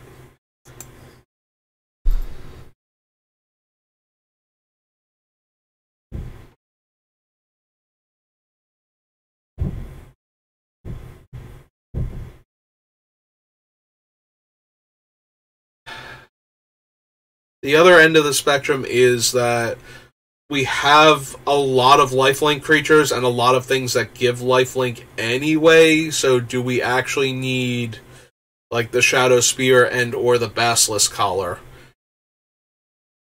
We have only a handful of Death Touch creatures naturally and the Wand to give Death Touch, but then that has to be on the creature also, so we can get the Death Touch trample thing going with, like, Shadow Spear.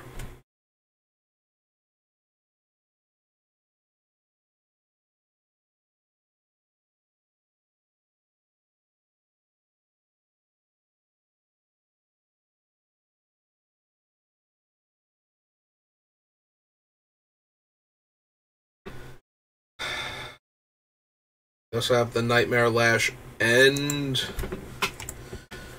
Lash Writhe, which are very similar.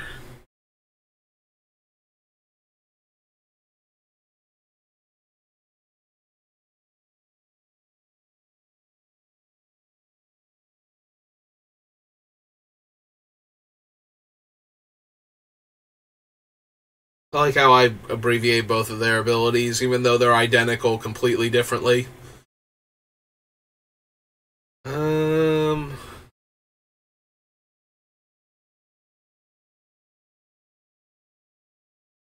That's why I'm not on the Magic the Gathering templating team at Wizards. We can't run all of these equipment. Like, there is not enough room in the deck. There's probably enough room for, like, at most, I want to say 5 of them. Probably 4. So, if we could only have, like, 5 of them, which 5 would they be? How many do we have left? We have 1, 2, 3, 4, 5. We need to cut at least 1, 2, 3, 4, 5, 6 of them. So we need to cut half rounded up still.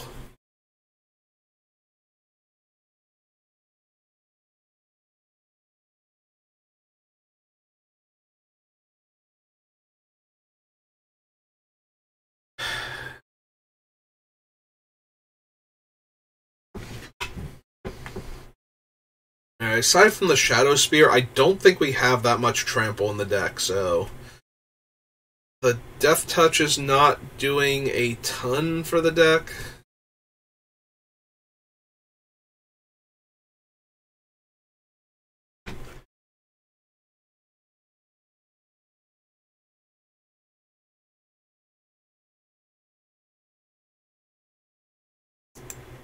I feel like I'm gonna wind up cutting the Blade. Hearth and Home is 2.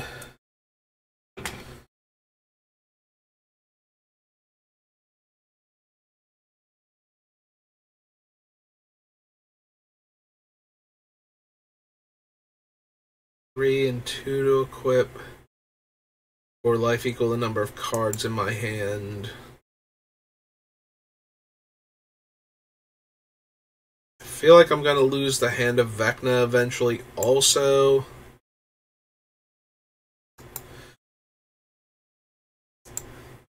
We do draw a lot of cards, but we also want to discard large numbers of cards at various points in time, so its power is going to fluctuate over the course of the game a lot harder.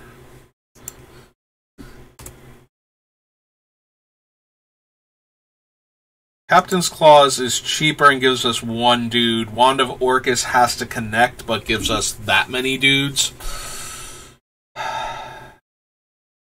Probably gonna lose the Batterskull. We have enough expensive stuff.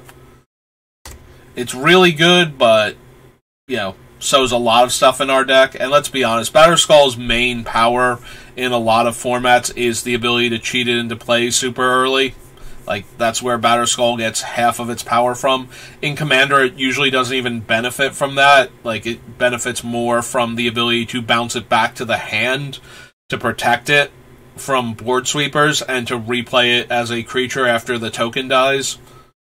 And also to power up, like, a much more threatening creature in the mid to late game, too.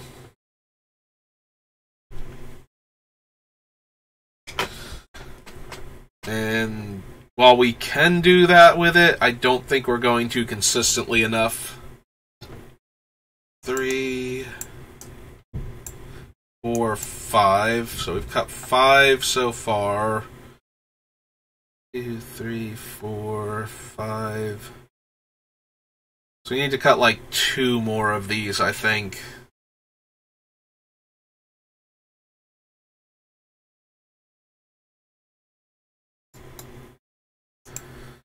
I feel like the Captain's Clause is going to be one of them before this is done, and then it becomes a question of, do we lose the Basilisk Collar? Do we lose the Shadow Spear? Do we actually lose the Mask of Griselbrand? Or do we lose one of the pumps based on swamps?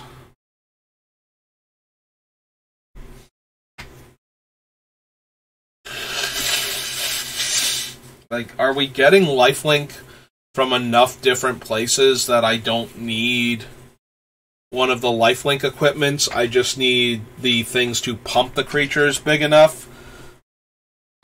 Because that might actually be the case. I might not need the lifelink, I might need the pump more. So if we don't need the lifelink as much, if we cut the Shadow Spear and the Basilisk Collar, do we put back in the Hand of Vecna then? Because we need the pump more for when the creatures are hitting.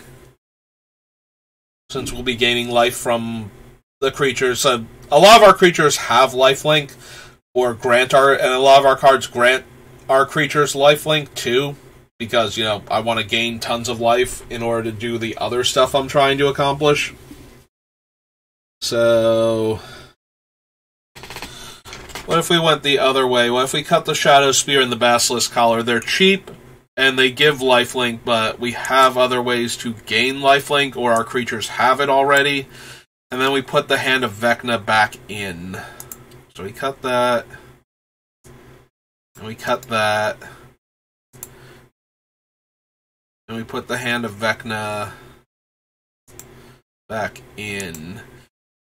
It does still stand what I said, where we lose a bunch of random, like, if we activate Gix and discard our whole hand, Hand of Vecna stops doing anything until we get cards back into our hand, so that's going to be an issue. But we are also trying to draw large numbers of cards, so the Hand of Vecna can also be a huge pump. It's very inconsistent, though, is the thing. Like,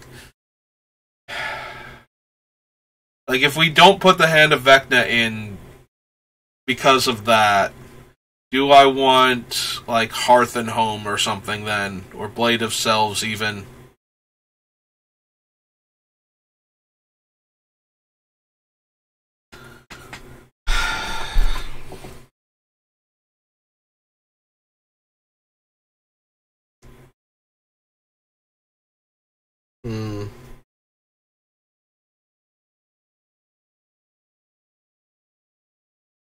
If we have enough cards in our hand, Hand of Vecna is just a much better equipment. But if we don't have a ton of cards in our hand, and that's the problem, we want a ton of cards in our hand, and then we want to discard all of those cards, and then we want to draw another ton of cards. But if we're we don't get the cards in our hand in time for the Hand of Vecna to deal the extra damage if we're doing that often.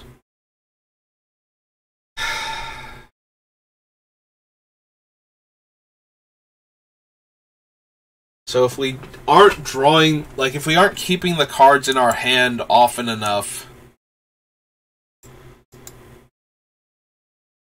if we cut the Hand of Vecna back out, do I want something like the sort of Hearth and Home instead?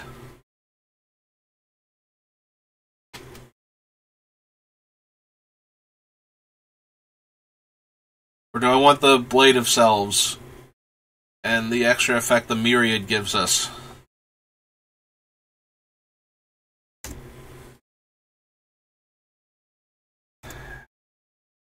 Or do I want the Batterskull and just have a larger power and toughness boost at the expense of it just, costing a ton of mana to equip? That last one seems the least likely to be the thing that I actually want, so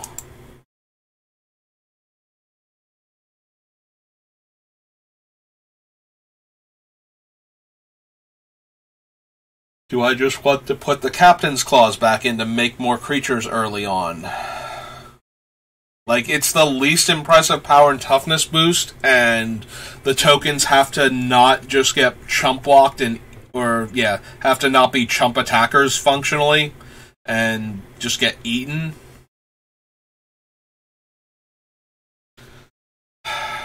Or do I just want to cut all of them and have the extra room?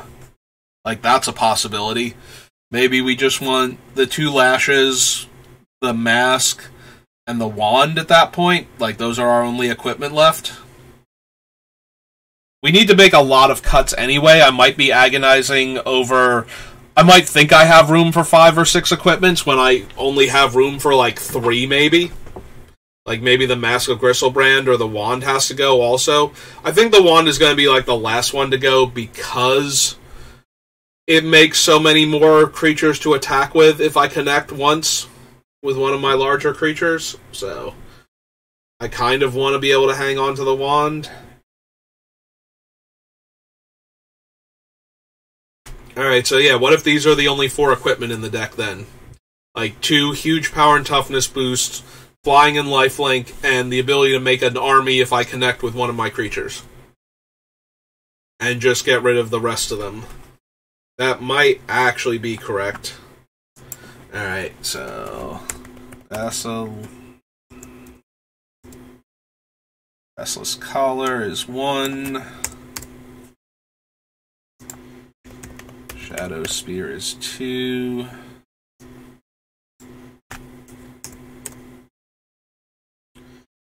Captain's Claws is 3.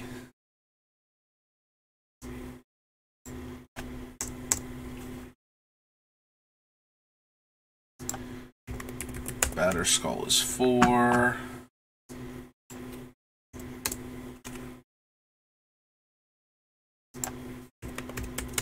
Hand of Vecna is 5.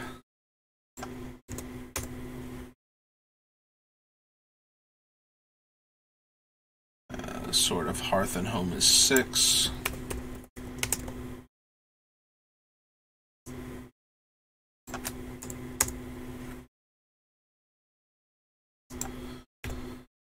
Blade is 7.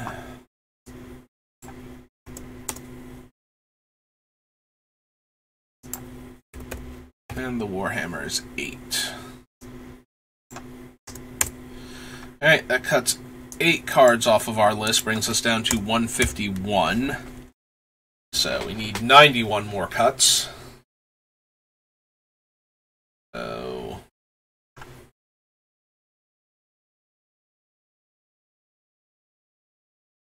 yeah, we need to cut roughly 1 and 3 cards still on this list. And we'll be good.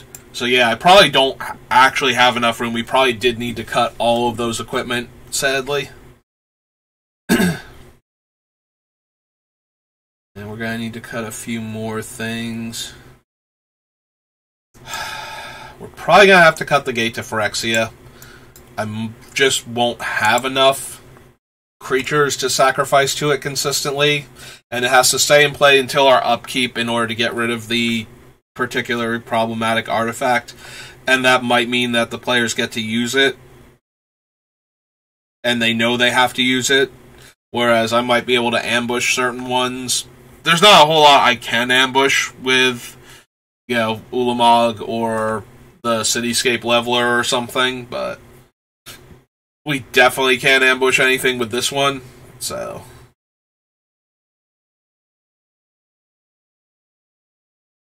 Like, if somebody's getting desperate and they have to cast but not activate an O-Stone or something, like, they know they can't do it into this one if I'm not going to let them blow up everything. But if they don't know I have Cityscape Leveler or one of the Ulamogs, then they might have to do that. But yeah, that's very corner case where those cards are doing anything more than the Gate already is. I probably have to cut some more removal. Like, I have so many removal spells on the list still, and if I need to cut like 1 in every 3 cards that aren't lands from this deck, then some of them are going to have to go. So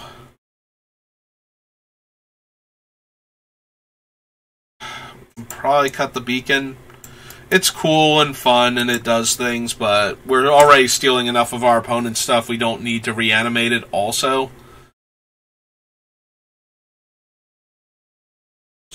Urborg, Dread, Bright Earth, Bitter Blossom. We might wind up losing the Blood Witch. We might wind up losing Sorin for that matter. Like, we cut a bunch of the Devotion to Black cards matters. So his 3 black isn't helping. He does get to set an opponent to 10, which helps against huge life gain. Like, we don't have to kill that person. Gix is not getting through for damage consistently unless we Rogue's Passage him to kill somebody for commander damage. Like, that's not what he's in the deck for. Although we can deck them, potentially, if they gain 1 billion life. Just by targeting them with Gix. Yeah, we probably have enough inevitability with Gix that we don't need Sorin as a backup. And we don't need the life drain from him when we have the other things that we do, so...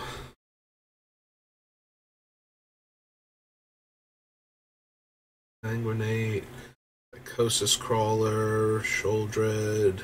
We might wind up losing this Sheoldred too, actually.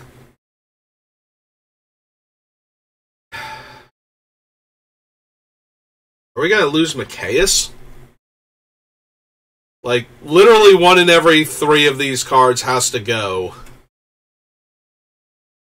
Are we doing enough with our other things that a 6-drop like Mikaeus just isn't good enough in this deck? Like, basically what Mikaeus is doing is, like, we're not sacrificing our things for value, so Mikaeus is there to protect against Wraths.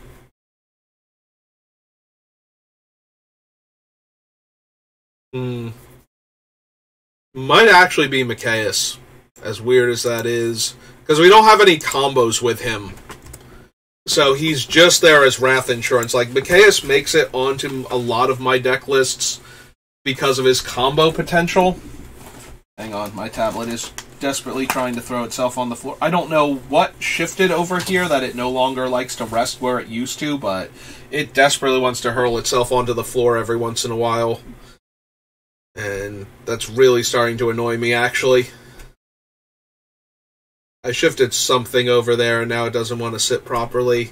It's just like, no, I'm at just a tiny bit of an angle, and I'm going to slide to the right now and go right off the edge and possibly break, hitting things on the way down. It just drives me crazy.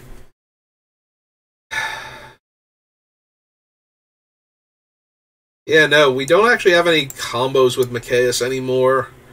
So he's just there as Wrath Insurance, which means he has to eat a removal spell first a lot of the time. Maybe the Pack Rat can go too. Let me see what else I have cheap creature-wise, because the Pack Rat at least is a cheap creature. So it's got that going for it. Maybe the Warping Whale goes. Like, I put it in here as a way to interact with a Wrath or another powerful sorcery. And maybe it still stays in the deck for its ability to do that, but I can see it getting cut. I was going to check removal and see if I have any more removal that I feel I can get rid of. Gonna lose Razaketh? Maybe. So strong, though. I hate losing him.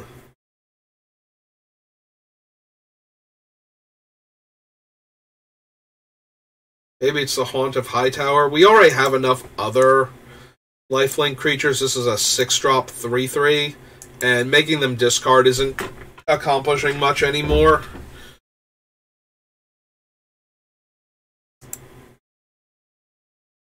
Probably cut Command the Dreadhorde too. Bolas' Citadel is too strong. I don't see cutting that one, but maybe we cut Command the Dreadhorde.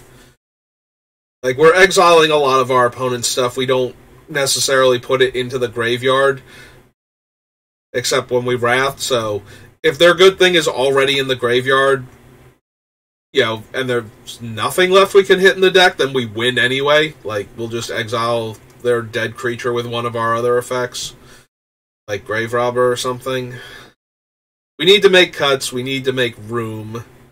So, like I said, 1 in every 3 cards has to go. So if there's anything where I'm just like, yeah, that's not actually pulling its weight, we're going to have to cut it.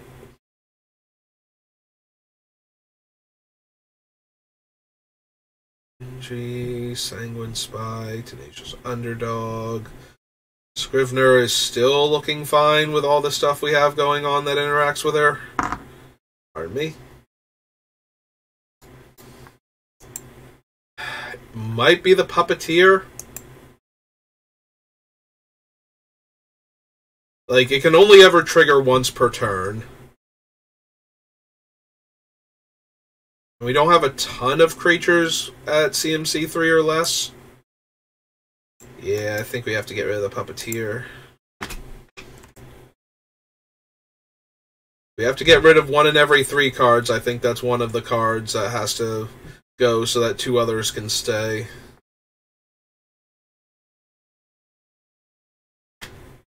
Changeling Outcast, Feast of Sanity, Profane Tutor, Underworld Hermit, like all of those I want to keep. Hex.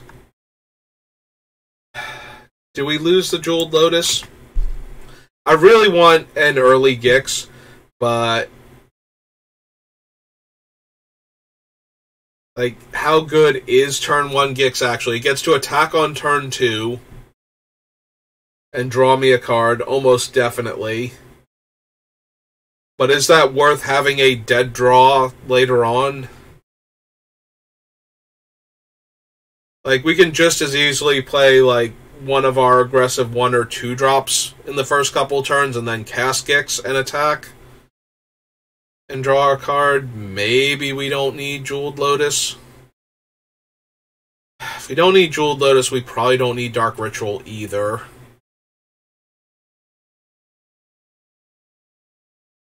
I do like the idea of turn 1 Gix a lot. Like, if he's already down and attacking by turn 2, then I feel like I'm winning. I'm extra winning if we somehow go, like, or Jeweled Lotus, Land, Soul Ring, Greaves, Gix, and equip him. And then we just get to start drawing all of the cards forever. Like, that's the dream, but I don't think the reality is going to line up as much as I want it to. And I also don't think we get as much. Like, Gix, I think Jeweled Lotus is way better in a monochromatic or high casting cost combo deck commander, where being able to cast your commander on turn 1 or 2 would actually let you combo off faster. Gix is a value engine, more so than a combo. So maybe we can afford to cut the Jeweled Lotus and the Dark Ritual and just, try and ramp normally in the first few turns.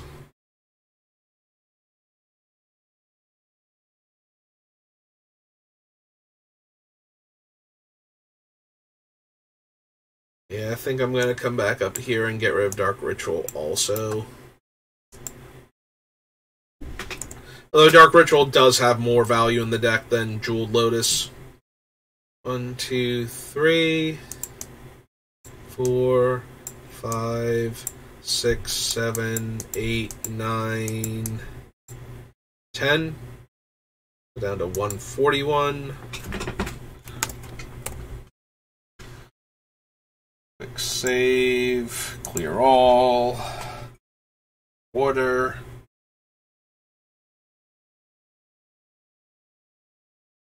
Alright. So, as soon as we cut 81 more cards, we'll be all done. So we cut a handful of stuff. Let's go down to the removal again. Here. I think equipment as its own category has served its purpose now. That let us get through a ton of cards that are probably going to have been superfluous at this point. But yeah, we need to cut more removal, sadly. Like, we do not have room in the deck for all of these. Maybe we're going to lose Bone Shredder too. Maybe we just have the Murderous Rider and the Noxious Gear Hulk. I did like Bone Shredder because it can attack for damage also, but yeah. Like, eating up 6 total mana to do that as a 1/1 flyer, it's okay. It's not amazing. Like, it's not the worst use of 6 mana, but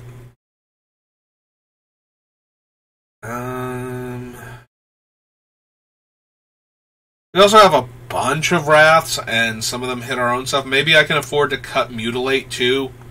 We have Damnation for, like, an early Wrath. And then later on we have Hellfire, which won't kill most of our stuff, because most of our things are going to be black. Decree of Pain, which can't kill our stuff.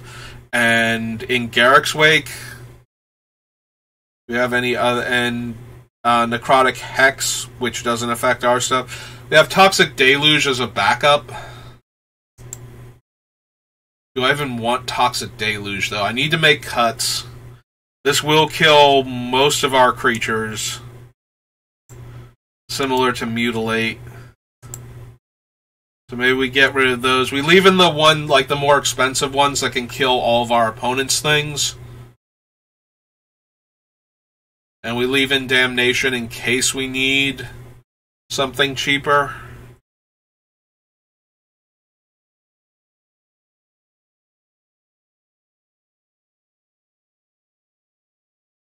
Probably need to cut some of the targeted removal too.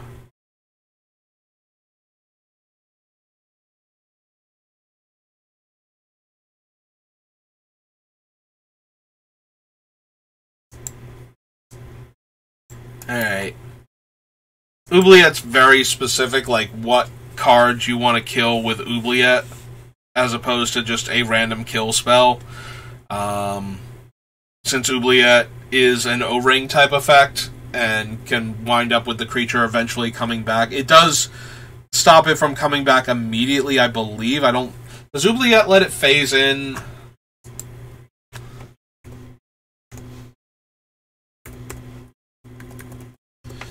Immediately when the Oubliette leaves play?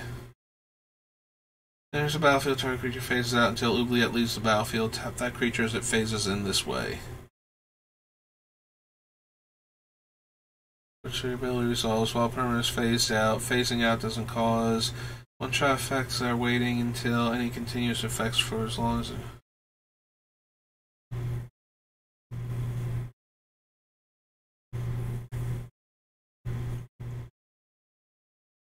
When choice is made, creature face up by Oubliette doesn't phase in. Phases in immediately after Oubliette leaves the battlefield. Okay. So it is very O-ring-like in that they get it back immediately. I kind of thought that that's how it would happen, since Oubliette was out before O-ring effects. So I had to imagine that its duration would end immediately. I'm sorry, Oubliette was out before it had the phasing wording, even though it functioned very similar to phasing, so... I had to imagine the thing would come back immediately, but I wasn't sure.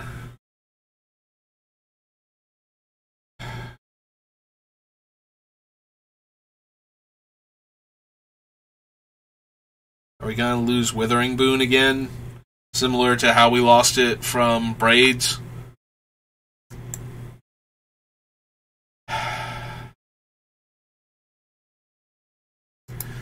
Yeah, Withering Boon runs into the problem of it's better when you have it and you need to stop the thing from getting into play, because that shuts off the comes into play abilities, the other cards in play triggering from it coming into play, its death triggers, other things triggering from it dying, like all of that gets bypassed by Withering Boon.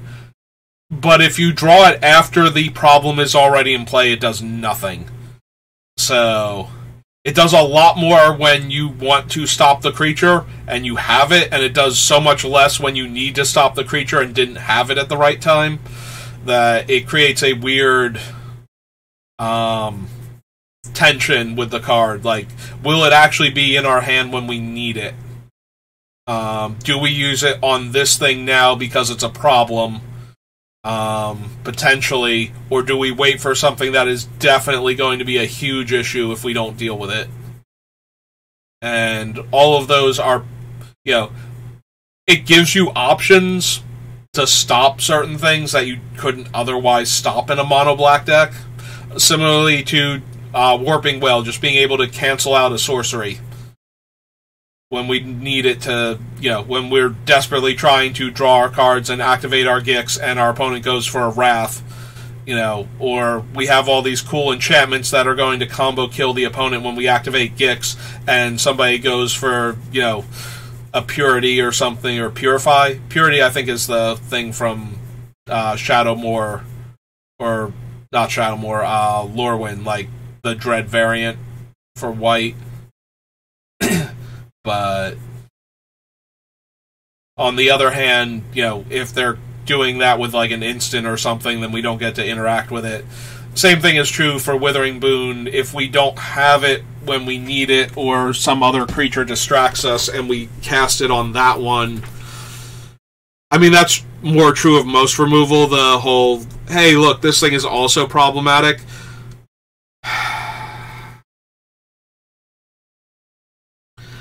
I'm just worried that we don't have enough room for all of these things, so we need to cut more of them. And if we cut too many, then we don't have enough interaction with what our opponent is doing. And if we cut too many that don't hurt us, or do hurt us, then, if we cut too many that don't hurt us, then we have all of the painful ones left, but they're more versatile. And if we cut all of the ones that do hurt us, then we can only kill, like, creatures and planeswalkers. Yeah, I can't cut Feed the Swarm. I don't want to cut Infernal Grasp. I think that one's way too versatile in black. Like, almost every black removal spell has something on it that hinders what it can target. Can't target black creatures, can't target artifact creatures, can't target these 5 creature types on, like, power word kill. Can't target creatures with, like, casting cost higher than this, power higher than this, toughness higher. They always have some restriction on them, and Infernal Grasp having no restrictions, 2 mana, and only being 2 life is just, like, the sweet spot, I think. Like, I think Infernal Grasp is one of the best removal spells for black that's been printed in forever.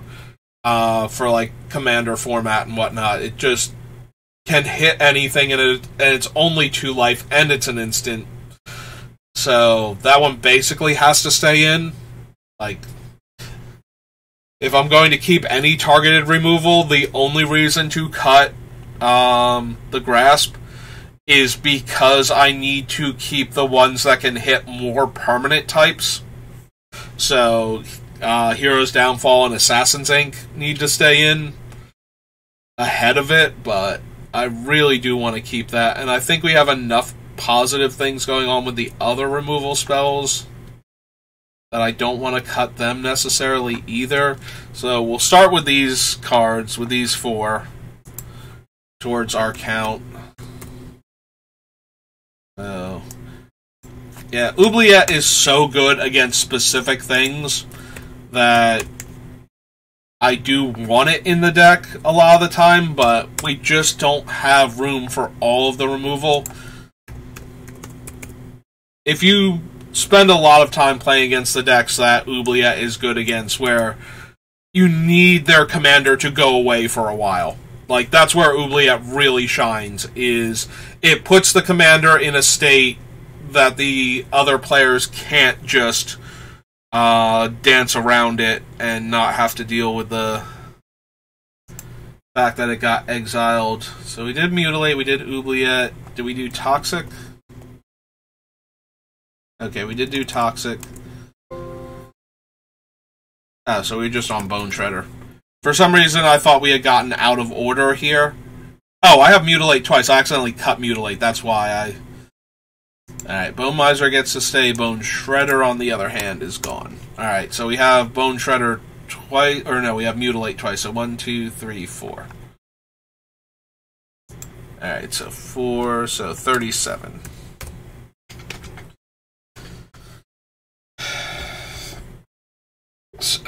77 more cuts and we're good?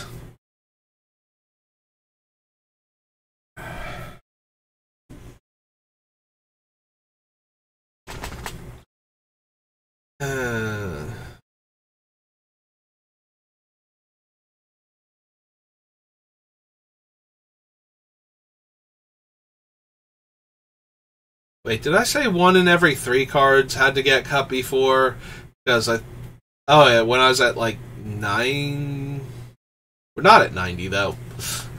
That's when 1 in 3 would kick in, so 2 in 3 cards needed to get cut before. I had that reversed, like only 1 in every 3 cards could stay. We need a ton of cuts still. Need 77 cuts out of when we only have 137 left.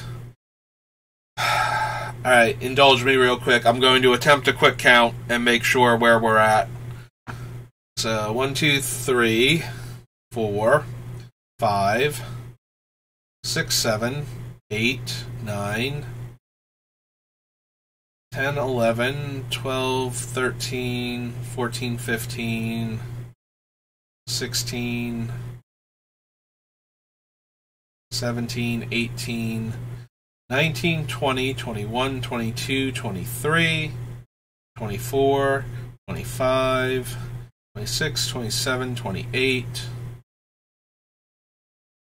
29, 30, 31, 32. I have Slaughter Pact on here, but Slaughter Pact's not down there, and I haven't been counting as removal. So 31, 32, 33, 34,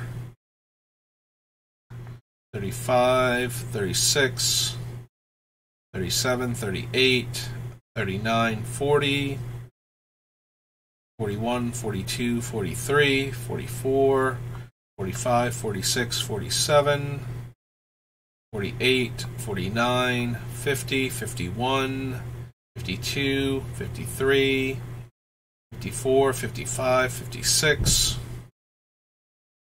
57, 58, 59, 60, 61, 62, 63, 64, 65, 66, 67, 68, 69, 70, 71, 72, 73, 74, 75, 76, 77, 78, 79, 80, 81, 82, 83, 84, 85, 86, 87, 88, 89, 90, 91, 92, 93, 94, 95, 96, 97,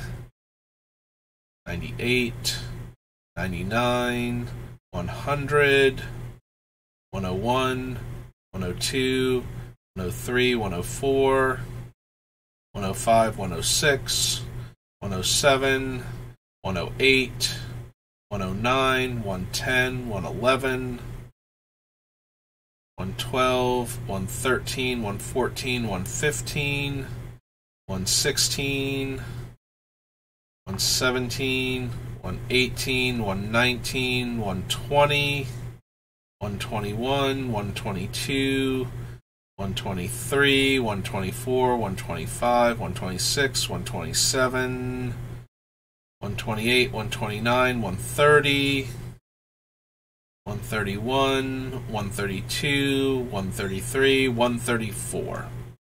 134. Alright. So we actually had 3 cards disappear off the list and not... I'm sorry. 2 cards disappear off the list and Slaughter Pact, which hasn't been counted in removal and wasn't being considered. And I think we can go ahead and cut that. I am out of water. Alright, give me 1 minute. I'm going to go refill my water and I'll be right back.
Alright, and I'm back. So, our count was accurate, more or less. We lost a few more cards off the list, which is helpful, but we still need to lose a little over half the cards left on the list. So yeah, it wasn't 1 in 3, it was 2 in every 3 cards needed to go. Alright. Scourge Familiar, I really desperately want. I was already considering cutting Metal Worker, and we have a bunch of other ramp cards. It's powerful, and we do have enough artifacts in the deck to make it really good, but I think we're safe to cut it. And we need cuts, so Brave War Muse can stay for right now. We might need to cut another Mana Rock or 3. I really don't want to lose Well of Lost Dreams. This lets us draw a ton of cards, potentially. Maybe we can lose Crucible. We're only discarding the cards now when we're at 7 mana anyway, so replaying the lands, probably not essential.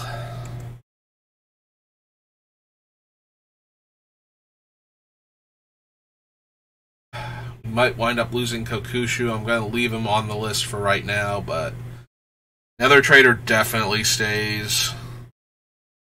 Dread's fine. Bitter Blossom definitely.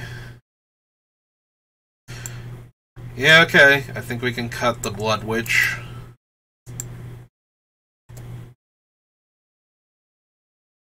Walking Atlas, Butcher, Infinite Gear, Exsanguinate stays, Wormcoil stays. Psychosis Crawler can probably go. If we discard our whole hand, he dies, so while we can just leave a couple cards in hand, so that way we keep dealing damage when we draw, I think I'd rather not have to worry about losing that particular card. Also, it's kind of low impact. Like, if we're stealing enough of our opponent's stuff, it does not matter if we dealt them like 3 or 4 extra damage from drawing cards, so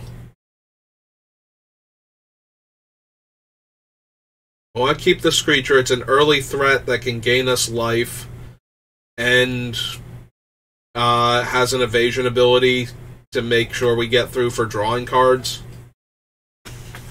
Like, maybe I'd be slightly better with one of the black and 1/1 flying lifelink creatures instead, but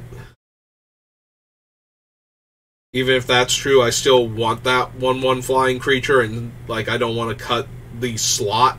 I want to make it one of the cuts towards the deck count.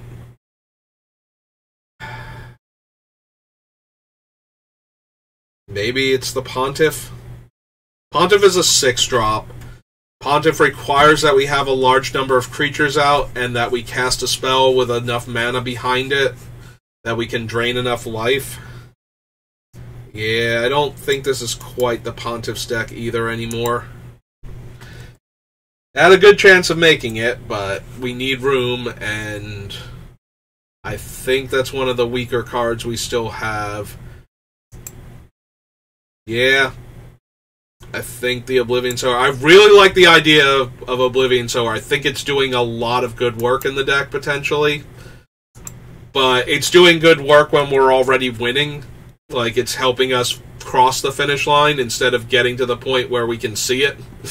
And that might not be... Like, we have a lot of other cards that will cross that finish line also. So, right now we need to get there. So, if this... And I think it's one of the weaker cards that's pushing us over the line at the end. So...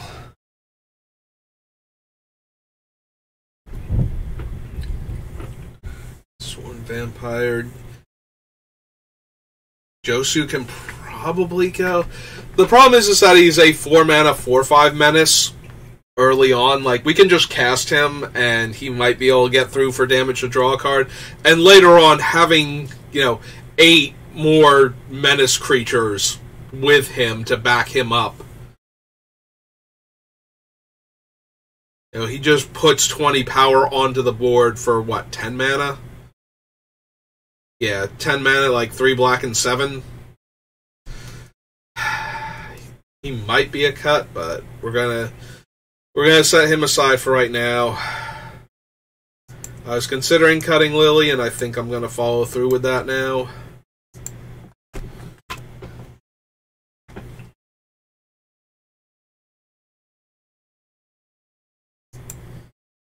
Yeah, Ayara was in here for the devotion and the life drain, but the devotion is less important and the life drain is minimum with her. Like, it's good when we have, like, Bitter Blossom going or cast Abhorrent Overlord, but it's doing less when we don't have situations like that. And that's only a handful of cards in our deck.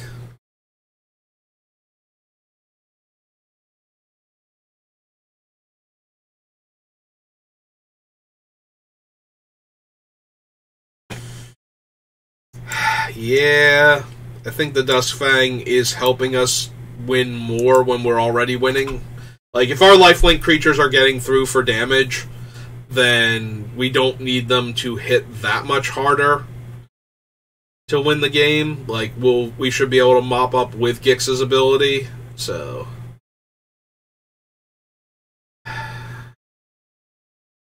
A lot of our creatures do naturally have lifelink, though, so it would not be unreasonable to leave her in, but she's 3 mana for a 1/3, and...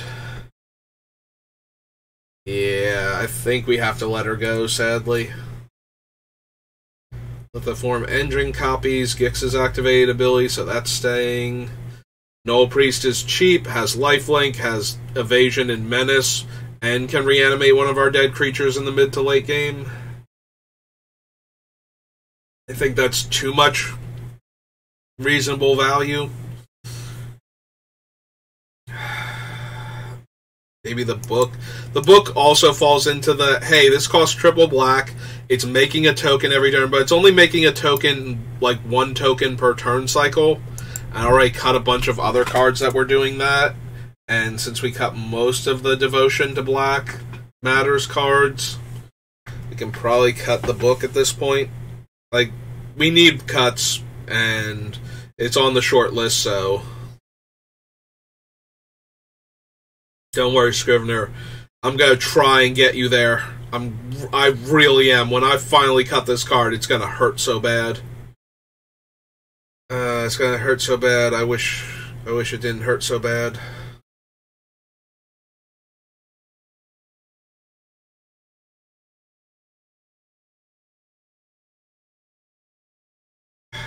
We can't trigger the Hangerback Walker without spending a card to kill it ourselves. To get all the 1/1 flyers out of it. Hey. What other things that are pretty decent in our deck do I want to cut? Maybe Feast of Sanity? It's really good for killing, like, one opponent while putting all the other stuff from the other player into play. Like, if we're discarding, like, 7 to 8 cards at a time, and we get to deal that much damage, we're, like, killing a problematic permanent, you know, taking the loyalty off of a Planeswalker, or just outright killing one of the other players. But maybe that's not good enough still, somehow, despite everything.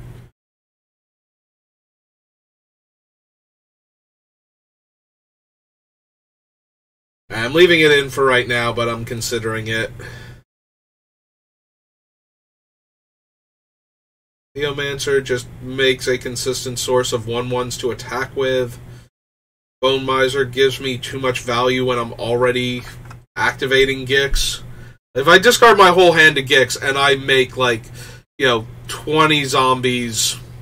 Okay, we're not making 20 zombies. If I make, like, 5 zombies and draw, like... The only downside is... Oh no, we can stack the trigger, so if we discard Ulamog... as part of the thing, like, to activate Gix, Bone Miser's going to trigger for everything, and Ulamog's going to trigger, so we might actually be able to shuffle everything back in before we would deck ourselves for drawing all of the cards for the non-creature, non-lands discarded this way.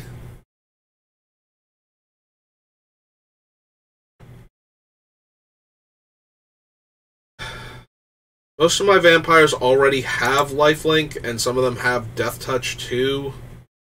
Like, the biggest benefit to Crossway Troublemakers is actually the Glasscast Heart being able to produce 1/1 Death Touches, and the Black Market Connections making 3/2 Death Touchers. But maybe I wind up cutting both of those. Lose 1 life and I make a 2/2. Yeah, I think that's still good enough. Every time I cast a creature spell while this is out, or any of my mana rocks, I get to make a 2/2. That seems pretty decent. There will be times when I find myself at low life totals and just die because this thing is in play, but I don't think that's a good enough reason to cut it. Also, if I'm somehow not gaining life this whole time... Alright, we did cut Dark Ritual from up top, and now we're cutting the Metal Worker. We're going to need to lose a couple more mana rocks off of this list, I feel like. And maybe 1 or 2 more removal spells. Alright, so we come back up here. Hangerback's 1, Book is 2, Mentor's 3, Ayara's 4, Liliana's 5, Sower's 6, Pontiff 7, Crawler 8, Blood Witch 9, Crucible 10, Metalworker is 11. We're at 123 cards. 63 more cuts, so half the cards still need to go, and then 3 more cards need to go after that. So that's where we're at right now. Alright. Another sip of water.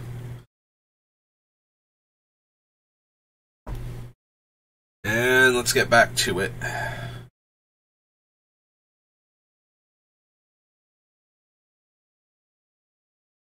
With all the lifelink, yeah, I really like Ivory Tower in this deck, but I think it's gotta go. Like, just life gain when we have, like, you know, life gain through damage and life gain through, and life gain with, like, other things, like Venser's Journal. Way more expensive, but the no max hand size and gaining all of the life. Hello, Reno1823. Welcome to the chat.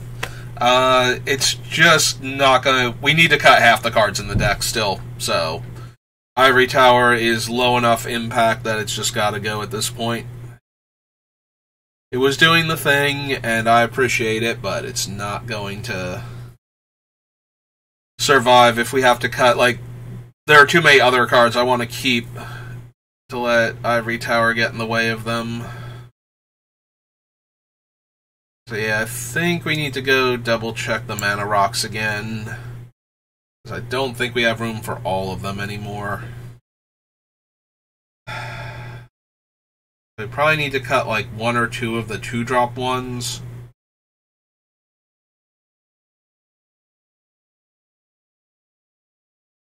So we have Mindstone, Charcoal Diamond, Remonolith Staying, Cold Steel Heart, Everflowing Chalice, kind of. We did cut the Jeweled Lotus already. Turn 1 Gix is amazing, but I think that's wasting deck space just so that every once in a while the game is really cool right at the beginning.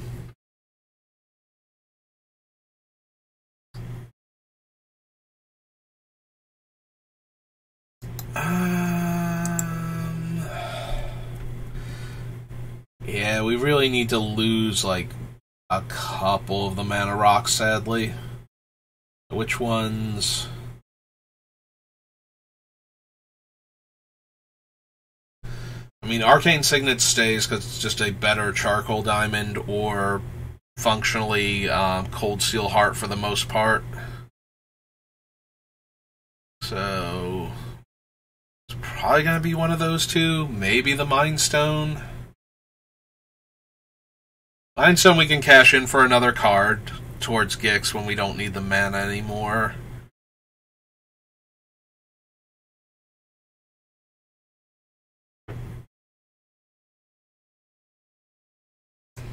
Alright. We cut the diamond. Have Mana Vault, Grim Monolith, and Mana Crypt. For like the early mana, maybe we can afford to cut the Cold Steel also.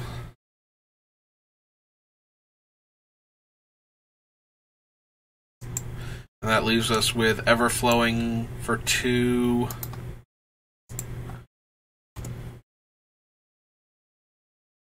Potentially Grim Monolith, Mana Vault, Soul Ring, and Mana Crypt.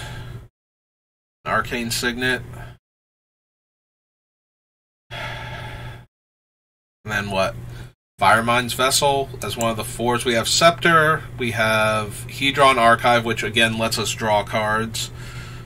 Thran Dynamo makes 3.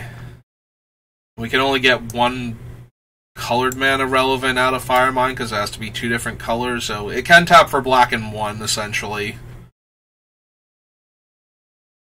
But if we need to make cuts, we need to free up deck space. We can't run every single one of these mana rocks.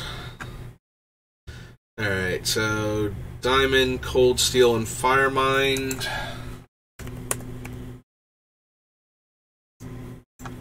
Diamond, Cold Steel. Oops. Firemind. Alright, so that's 4.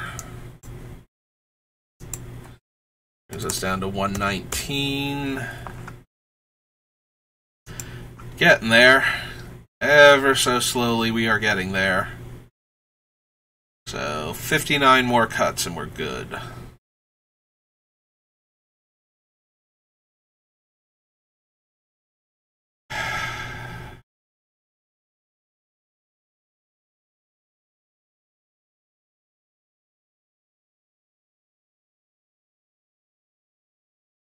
I hate to lose. I'm looking at No Mercy and thinking about Dread, and it's just like, if we take those out, then we lose the threat. Like, opponents are not going to be able to kill us quickly, so the idea that they will lose all of the creatures they try and kill us with that aren't indestructible might be a good enough deterrent. Like, they might want to wait until they can get rid of the enchantments first.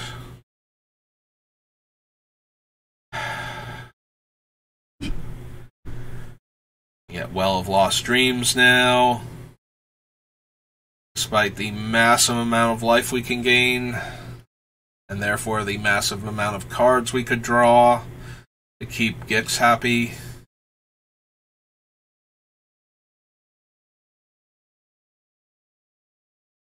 %50 of these cards almost have to go still.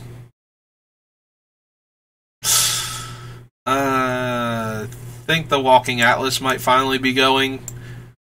Early play can get in for damage, draw the cards if we draw it soon enough, and then we can use it to ramp later on by playing extra lands out of all the extra cards we're drawing, but we have to lose half the cards to get this to work. That's gonna wind up being one of them. Yes.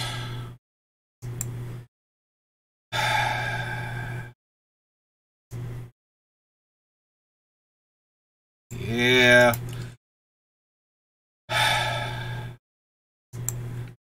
I did like the ambush factor of being able to counter a sorcery, though.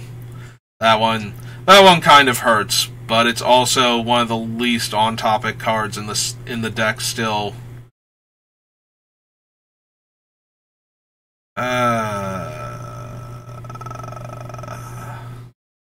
Is it gonna be Josu and his army? Or Will we have already gotten there by the time we have 10 mana? Is that the problem? I mean, we shouldn't definitely be there at 10 mana, but hopefully we're making enough stuff off of our opponent's decks that we don't need a fresh zombie army in order to get through for damage and draw cards. I mean, there will be times when that would have been true. Like, you know, we had an army, we lost the army, most of our cards are gone, and then we top deck Josu, and it's like, oh cool, we're right back in this, but I don't think... We just don't have room is the problem on almost all of these cards. Alright. Kokushu drains the opponents for 5 life each. Junji, on the other hand... Like, we don't care about taking their cards anymore. Junji was partially in there for that. It is a flying menace creature, so that was decent, but we have other large evasive threat creatures that are doing more for us. So...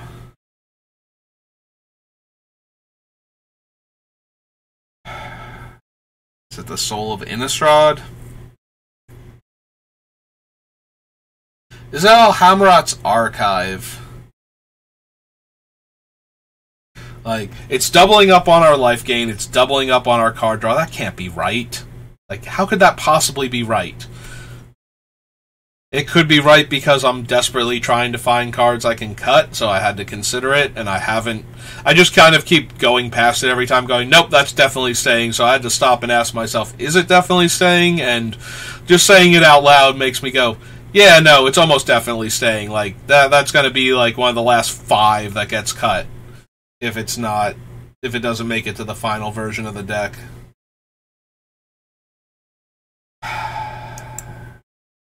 Yeah, I think at 4 mana, for the 3/3, I think the Dread Presence is about to go. We're already drawing enough cards and draining 2 life a turn, because that's all we're going to be able to do. Maybe 4, like, if we have... Technically, we could probably do 6 if I put the terrain generator in, and we play a fetch land while Urborg is out, that's 2 life. Crack it, that's 4 life. Put a free extra land is 6 life. And then, sure, we oh no, we played a land, so activating Gix doesn't give us another free land, sadly, because we don't have any land drops left for him to snag one. And we cut the Oblivion Sower, so...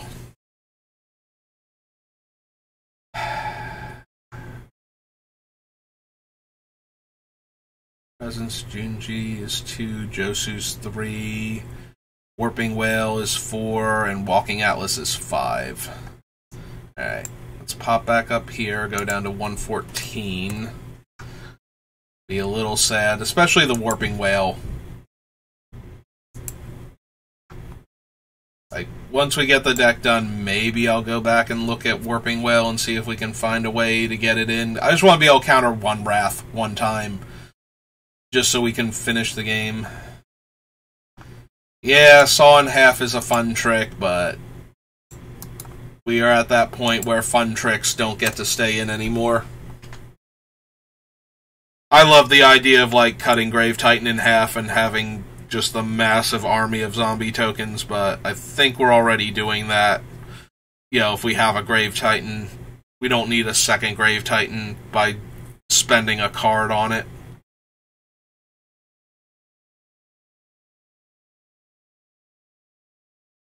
And the same is true for most of our other things.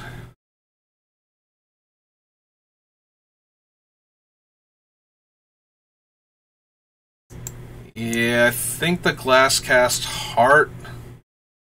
So it's 3 mana to play, 1 mana to activate, and pay a life. We get a 1/1 lifelink. And then when we attack, we get a blood.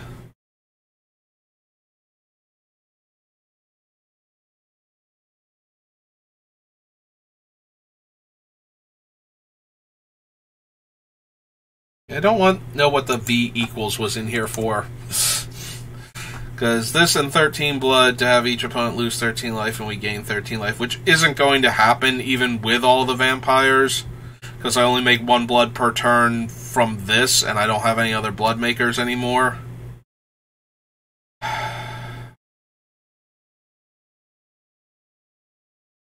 Yeah, I think the Glasscast Heart is...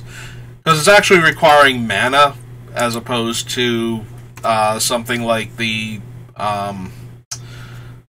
Fairy Maker. Wow. Bitter Blossom. Names just keep going out of my head, so...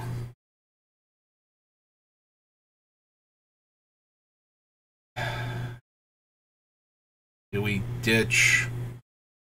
I don't know. The Crossway Troublemaker? Do we ditch... Black Market Connections? Like, I kind of like Black Market Connections as a thing where if they don't kill enchantments, and they kill all creatures, we can spend 3 life to make a 3/2, and we have enough lifelink effects where we should be able to actually just rebate that 3 life very quickly. So...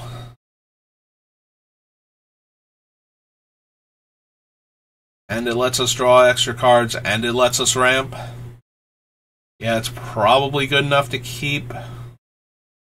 But maybe the Crossway Troublemakers, like, a lot of our vampires naturally have lifelink. Out of all of the creatures that we have, it's the non-vampires, for the most part, that don't have lifelink. In some way, shape, or form. So it's mostly giving Death Touch, and that was really helpful if we were going to keep the Glasscast Heart, because then they're not just chump attacking. But yeah, I think we can cut the Troublemakers too. We need to cut like half the cards, so if we don't cut some of these, we're never going to get anywhere. And just sitting here complaining about how much I don't want to cut things isn't going to help.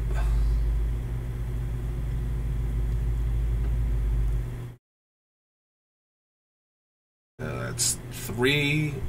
Right, 1. Glasscast is 2. Saw in Half is 3. Yeah. Alright, down to 111. 51 more to go.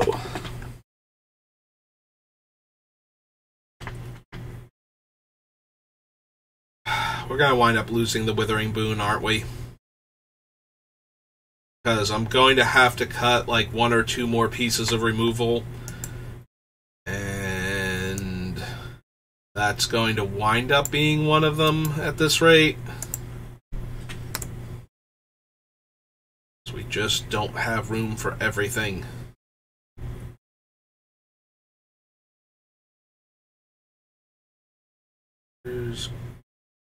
Still want to try and keep the Graveborn Muse, but maybe we have to lose that one too. Maybe we do have to lose the card draw that's not Gix and lean super hard on him to draw a lot of extra cards.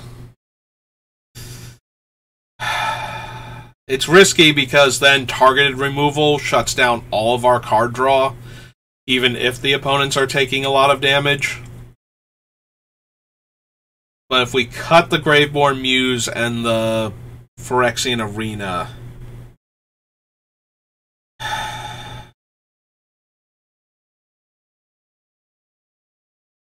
it feels so bad to do that. But we're super low on room right now for other things.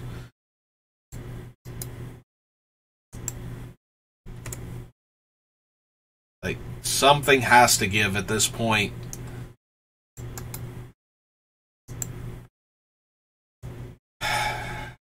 Yep. You can always tell when I'm down, in like the 120 range, because I keep sighing every time I cut things or don't cut things. Just as more and more of the cards that have made it this far and that I'm desperately trying to keep in the deck have to go. Alright, Imps Mischief goes way up in value if we're going to lean that hard on Gix actually getting us to draw cards. Because if they wipe our board, then we have to replay Gix. But if they just kill Gix mid-combat, so I don't get to draw, that's going to be a problem. We also leave the Well of Lost Dreams in because we just gain so much life at various points in time that we should be able to draw basically as much as we have untapped mana. We should be able to just spend X, draw X at certain points, so...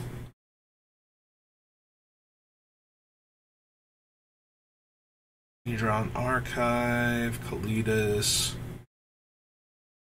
Gonti...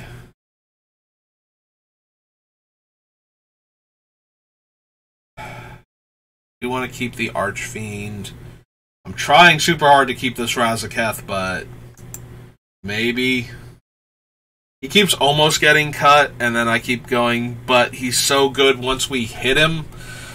Like, I'm just imagining having Razaketh and Scourge Familiar and any other creature in play, and we should be able to win the game if we resolve Razaketh at that point, but...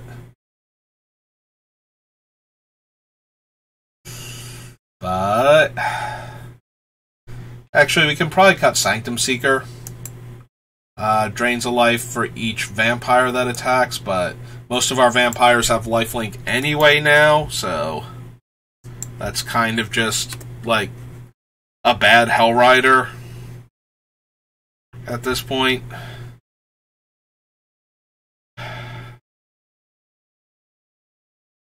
We're going to wind up losing, like, the Foulmire and the Order of Midnight, aren't we? We probably have to lose the Foulmire. 1 mana, 1/1 Death Touch tends to get through for damage early on, but in the mid to late game, they should have blockers for it, and just drawing an extra card and then having that thing die randomly isn't helping enough.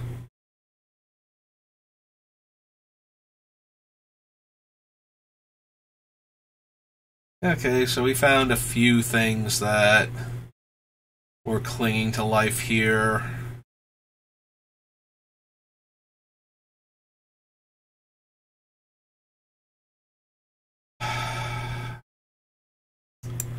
Maybe the Sanguine Spy. The Sanguine Spy can't draw us cards when we discard the Eldrazi Titans. It also can't really draw us cards consistently until we've activated our commander once. So in the meantime, it's just a 3-mana 2/3 with Menace and Lifelink, and that's okay, but not amazing. Seal, Tormented Soul, Grave Titan, Soul of Innistrad, Alhammarret's Archive. Trying desperately not to cut... Well, we're almost definitely not cutting Peer into the Abyss. That's going to be, like, one of the last, like, 70 cards on the list, easy.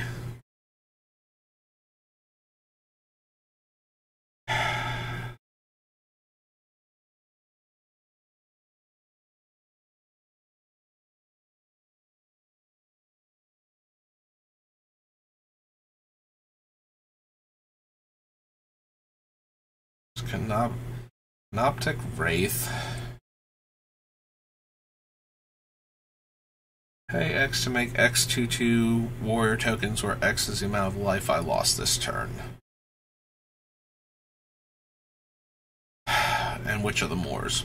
Alright, so we cut Sanguine Spy, Foulmire Knight is 2, Sanctum Seekers 3, Arena is 4, Greatborn Muse is 5, and Withering Boon is 6, and we have to cut the Withering Boon down here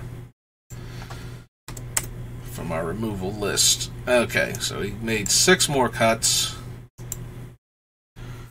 We are at 105, so 45 more cards. We now get to keep more than half of the cards.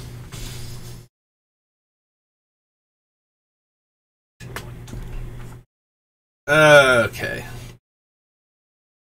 We are approaching the 3-hour mark too, and while I don't have to go into work quite as early as normal, I feel like I'm starting to run out of energy for this. Like, every card that we're losing off of the list is draining me just a little bit, except for a couple of them. Like, there are a few that have managed to make it this deep that probably should have been cut before some of the other things, but like they just became slightly easier cuts over time. And then I think I missed them while scrolling through. But we are rapidly running out of cards I can afford to lose here.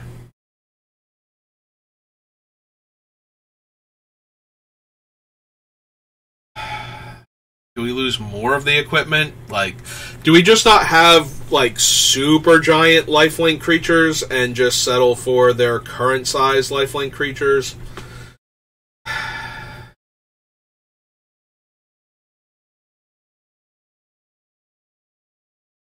Because if I keep cutting creatures, then we're going to keep going down on, you know, what we have to pump with the equipment, even though we're only down to, like, 3, right? We're looking at, like, Lash Writhe, Nightmare Lash, and Mask of Griselbrand, I think, are the 3 that made it. I do like the Mask, though, because if we get it on a big creature, we can, you know, and then our opponent rasts the board while we have no cards in hand, at least we can spend, you know, like 5 or 6 life to get a fresh grip of cards. Like, they have to destroy the Mask first.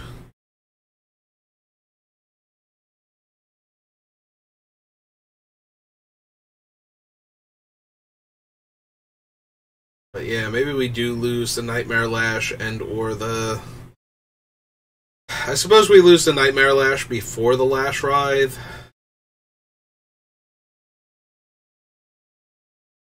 For Lord, Whip of Erebos, Drown Archive, Ulamog, Elitis, Gonti.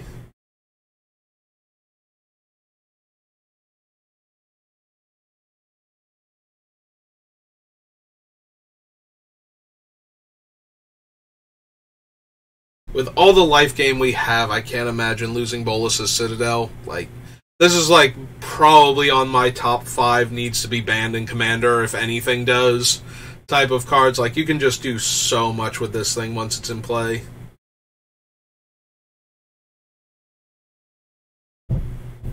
Like, I'm not huge on banning cards from the Commander format, but Bolas's Citadel always feels like one of those ones. It's like, how... We banned Channel. How is this thing not gone?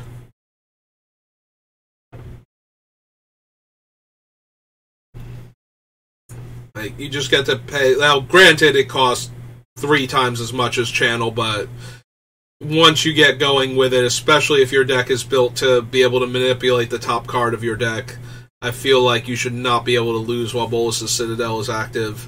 And the only times I have lost, I've kind of gone, oh, I'm just going to literally play everything because I feel like it, rather than think too hard about what I'm doing because this is a casual game and I'm having fun. And then I wind up playing like 30 mana worth of spells in a single turn. And going to like 6 life or something. But technically, I probably should not have lost any of those games. I should have been a little more careful with my life total and I would have been fine. That being said, we are not cutting Bolas's Citadel. I'm trying Vampire Scrivener, I really am. It might be time though. We're getting close. Poor Vampire Scrivener. Garruk's Wake, Soul of Innistrad, Archive. You should be able to reanimate that thing really easily and draw cards with it.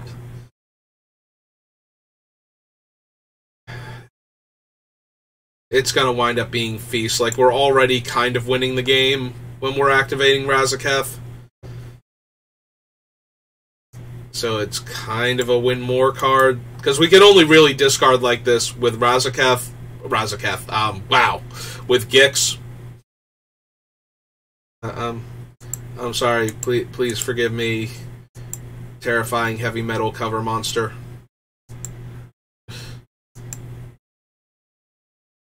There we go, now that I have him focused on screen, please forgive me for calling you by a completely different, ridiculously strong monstrosity's name in mono black.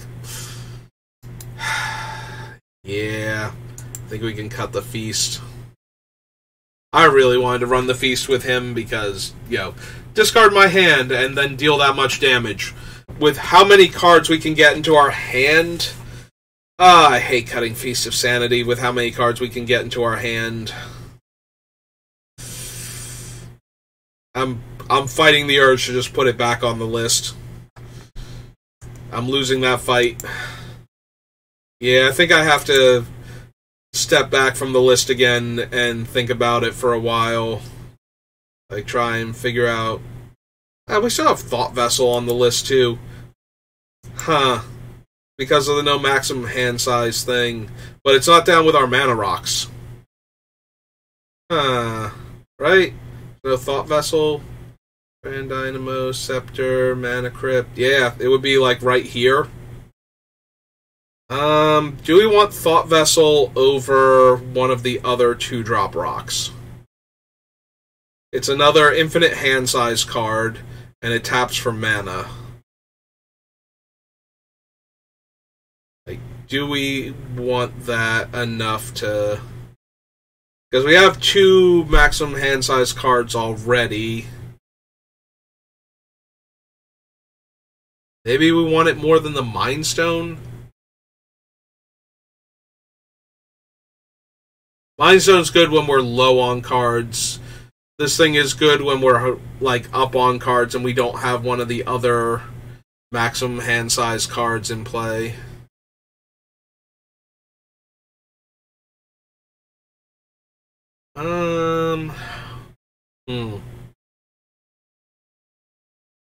So it's Mind Stone. I don't think I want to cut it for, like, Arcane Signet or Everflowing Chalice. So it basically comes down to Thought Vessel or Mind Stone.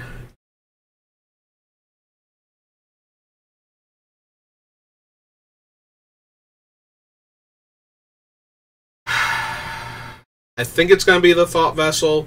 I think the Thought Vessel is good when we're already winning, when we already have tons of cards in our hand, where the Mind Stone is better when we're behind. We've spent all of our cards, and now we don't have anything, and something's gone wrong, and we didn't win the game. So, yeah, let's go ahead and cut the Thought Vessel then. Go down to 104. I'd like to go below 100, so that way when I do the next, hey, I'm streaming now, it's like we get down below 100 cards, and we only need to get like 30 some odd more, and we'll be good. But that requires finding 5 more cards on this list that I'm okay with getting rid of, and I just randomly pluck Thought Vessel out for not being on the Mana Rocks list. Silver Smoke Ghoul, Feast of Sanity. Really love me some Profane Tutor. I think this might be the deck for it. Hey, we just, like, threw a whole pile of frames into the trash. Like, 142 frames just gone.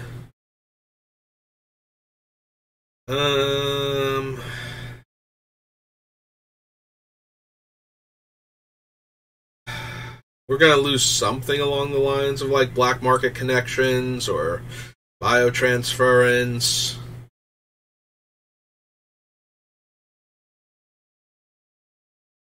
How many other ways do we have to... It has to be my end of turn. And it's the amount of life I lost. If I'm not hitting with Gix and drawing cards, how am I making dudes with this guy? Because if I'm not making the dudes, then... without Gix being in play and me hitting for damage. Because if I'm already doing all of that, then he's win more. So I need to know how many ways. Okay, Hellfire would deal damage to us. Like, we would lose a lot of life from that one. Potentially.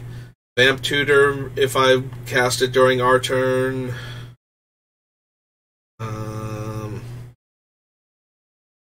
What else? Nightmare Lash if we pay the life to equip. Okay, so that's 3.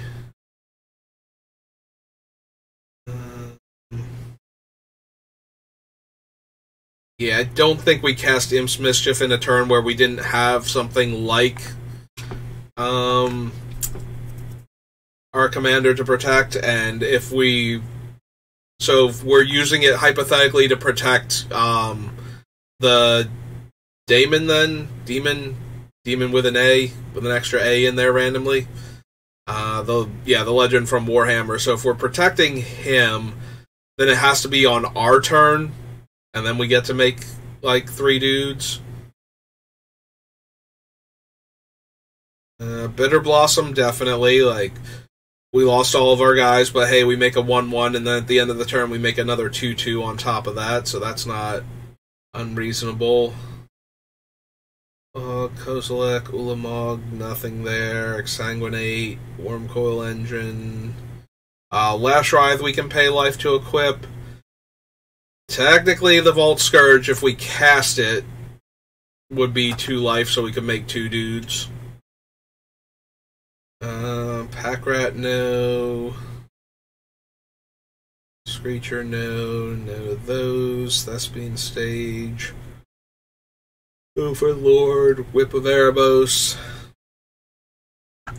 Ceaseless Hunger, Kalidas. Gonti.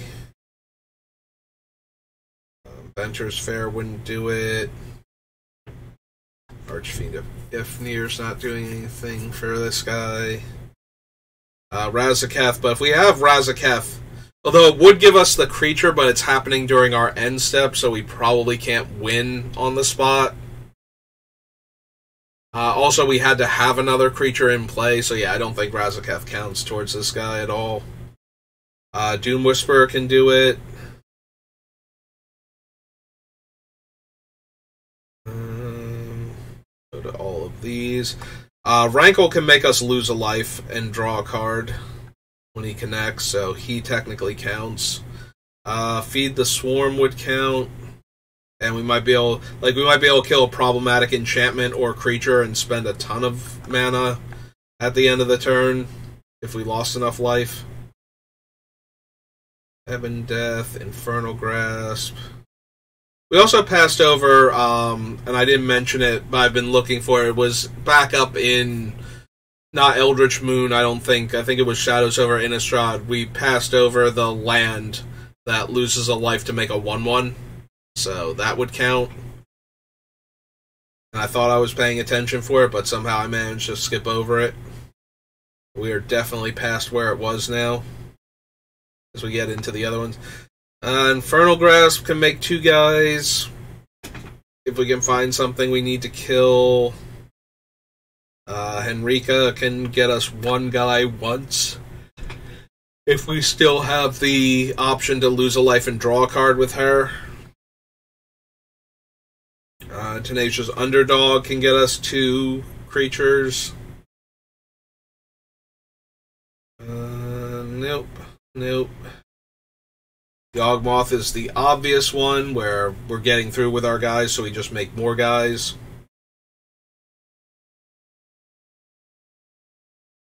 Archive, Silver Smoke Ghoul.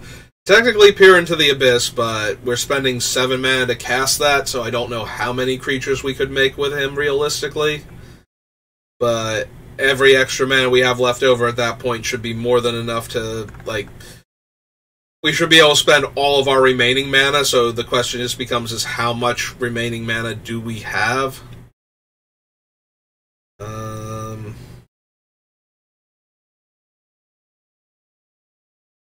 Geomancer, Bone Miser, Vein Witch, Death Tyrant, Wand of Orcus, Black Market Connections would keep him going. Like, that would definitely keep him stocked on the ability to make 2/2s.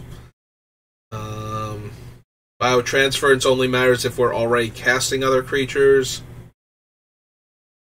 He's close. Like, we have almost enough where I'm just like, yeah, we have enough random ways to lose life to make guys that, whatever this thing is, Mortarion, has enough ways to make 2/2s, and enough of them work when we don't have Gix in play, which is kind of super important. Because if I'm already attacking for damage and drawing tons of cards with Gix, then making extra 2/2s is helpful, but we're already getting through. So it becomes a question of how many more guys can I make and how much is this actually helping me to win the game at that point if we're already getting through for damage. And the answer is, it's probably helping enough. We probably still want to keep him. Alright, we're closing in on the 3-hour mark, and I'm not getting rid of anything right now. We did count the Thought Vessel, right, when I got rid of it? Like we were at 105 before? I hope so. I might do another count off stream just to make sure that I'm accurate before the next one starts, but yeah, I think that's going to do it for me for right now. I'm getting bogged down and I'm not making progress anymore, so we'll step away from it for a while, get some fresh eyes back on it, so probably tomorrow for an hour or two before I have to go to work. So that's going to do it for me today. Thank you to Reno1823 for stopping by just to say hello. I do appreciate that. Every time somebody stops by and chat, since I am a very small channel at the moment. So thank you for that, and I will see all of you next time. Thank you for watching, and if Arena's event is tonight for Opera Omnia, which I think it is, but I'm not 100% sure. It's either tonight or tomorrow night. I will stream it when I get home from work. If not, then she should be tomorrow night, and I'll be streaming it then. And like I said, we should be working on Gix again tomorrow. So about like 22 hours from now, roughly, we should be working on Gix a little bit. And we'll see if we can get him down. We almost got him below 100, so only like 45 more cuts or whatever, 44 more cuts to go. So I'll see you next time, and have a good rest of your day. Thanks for watching.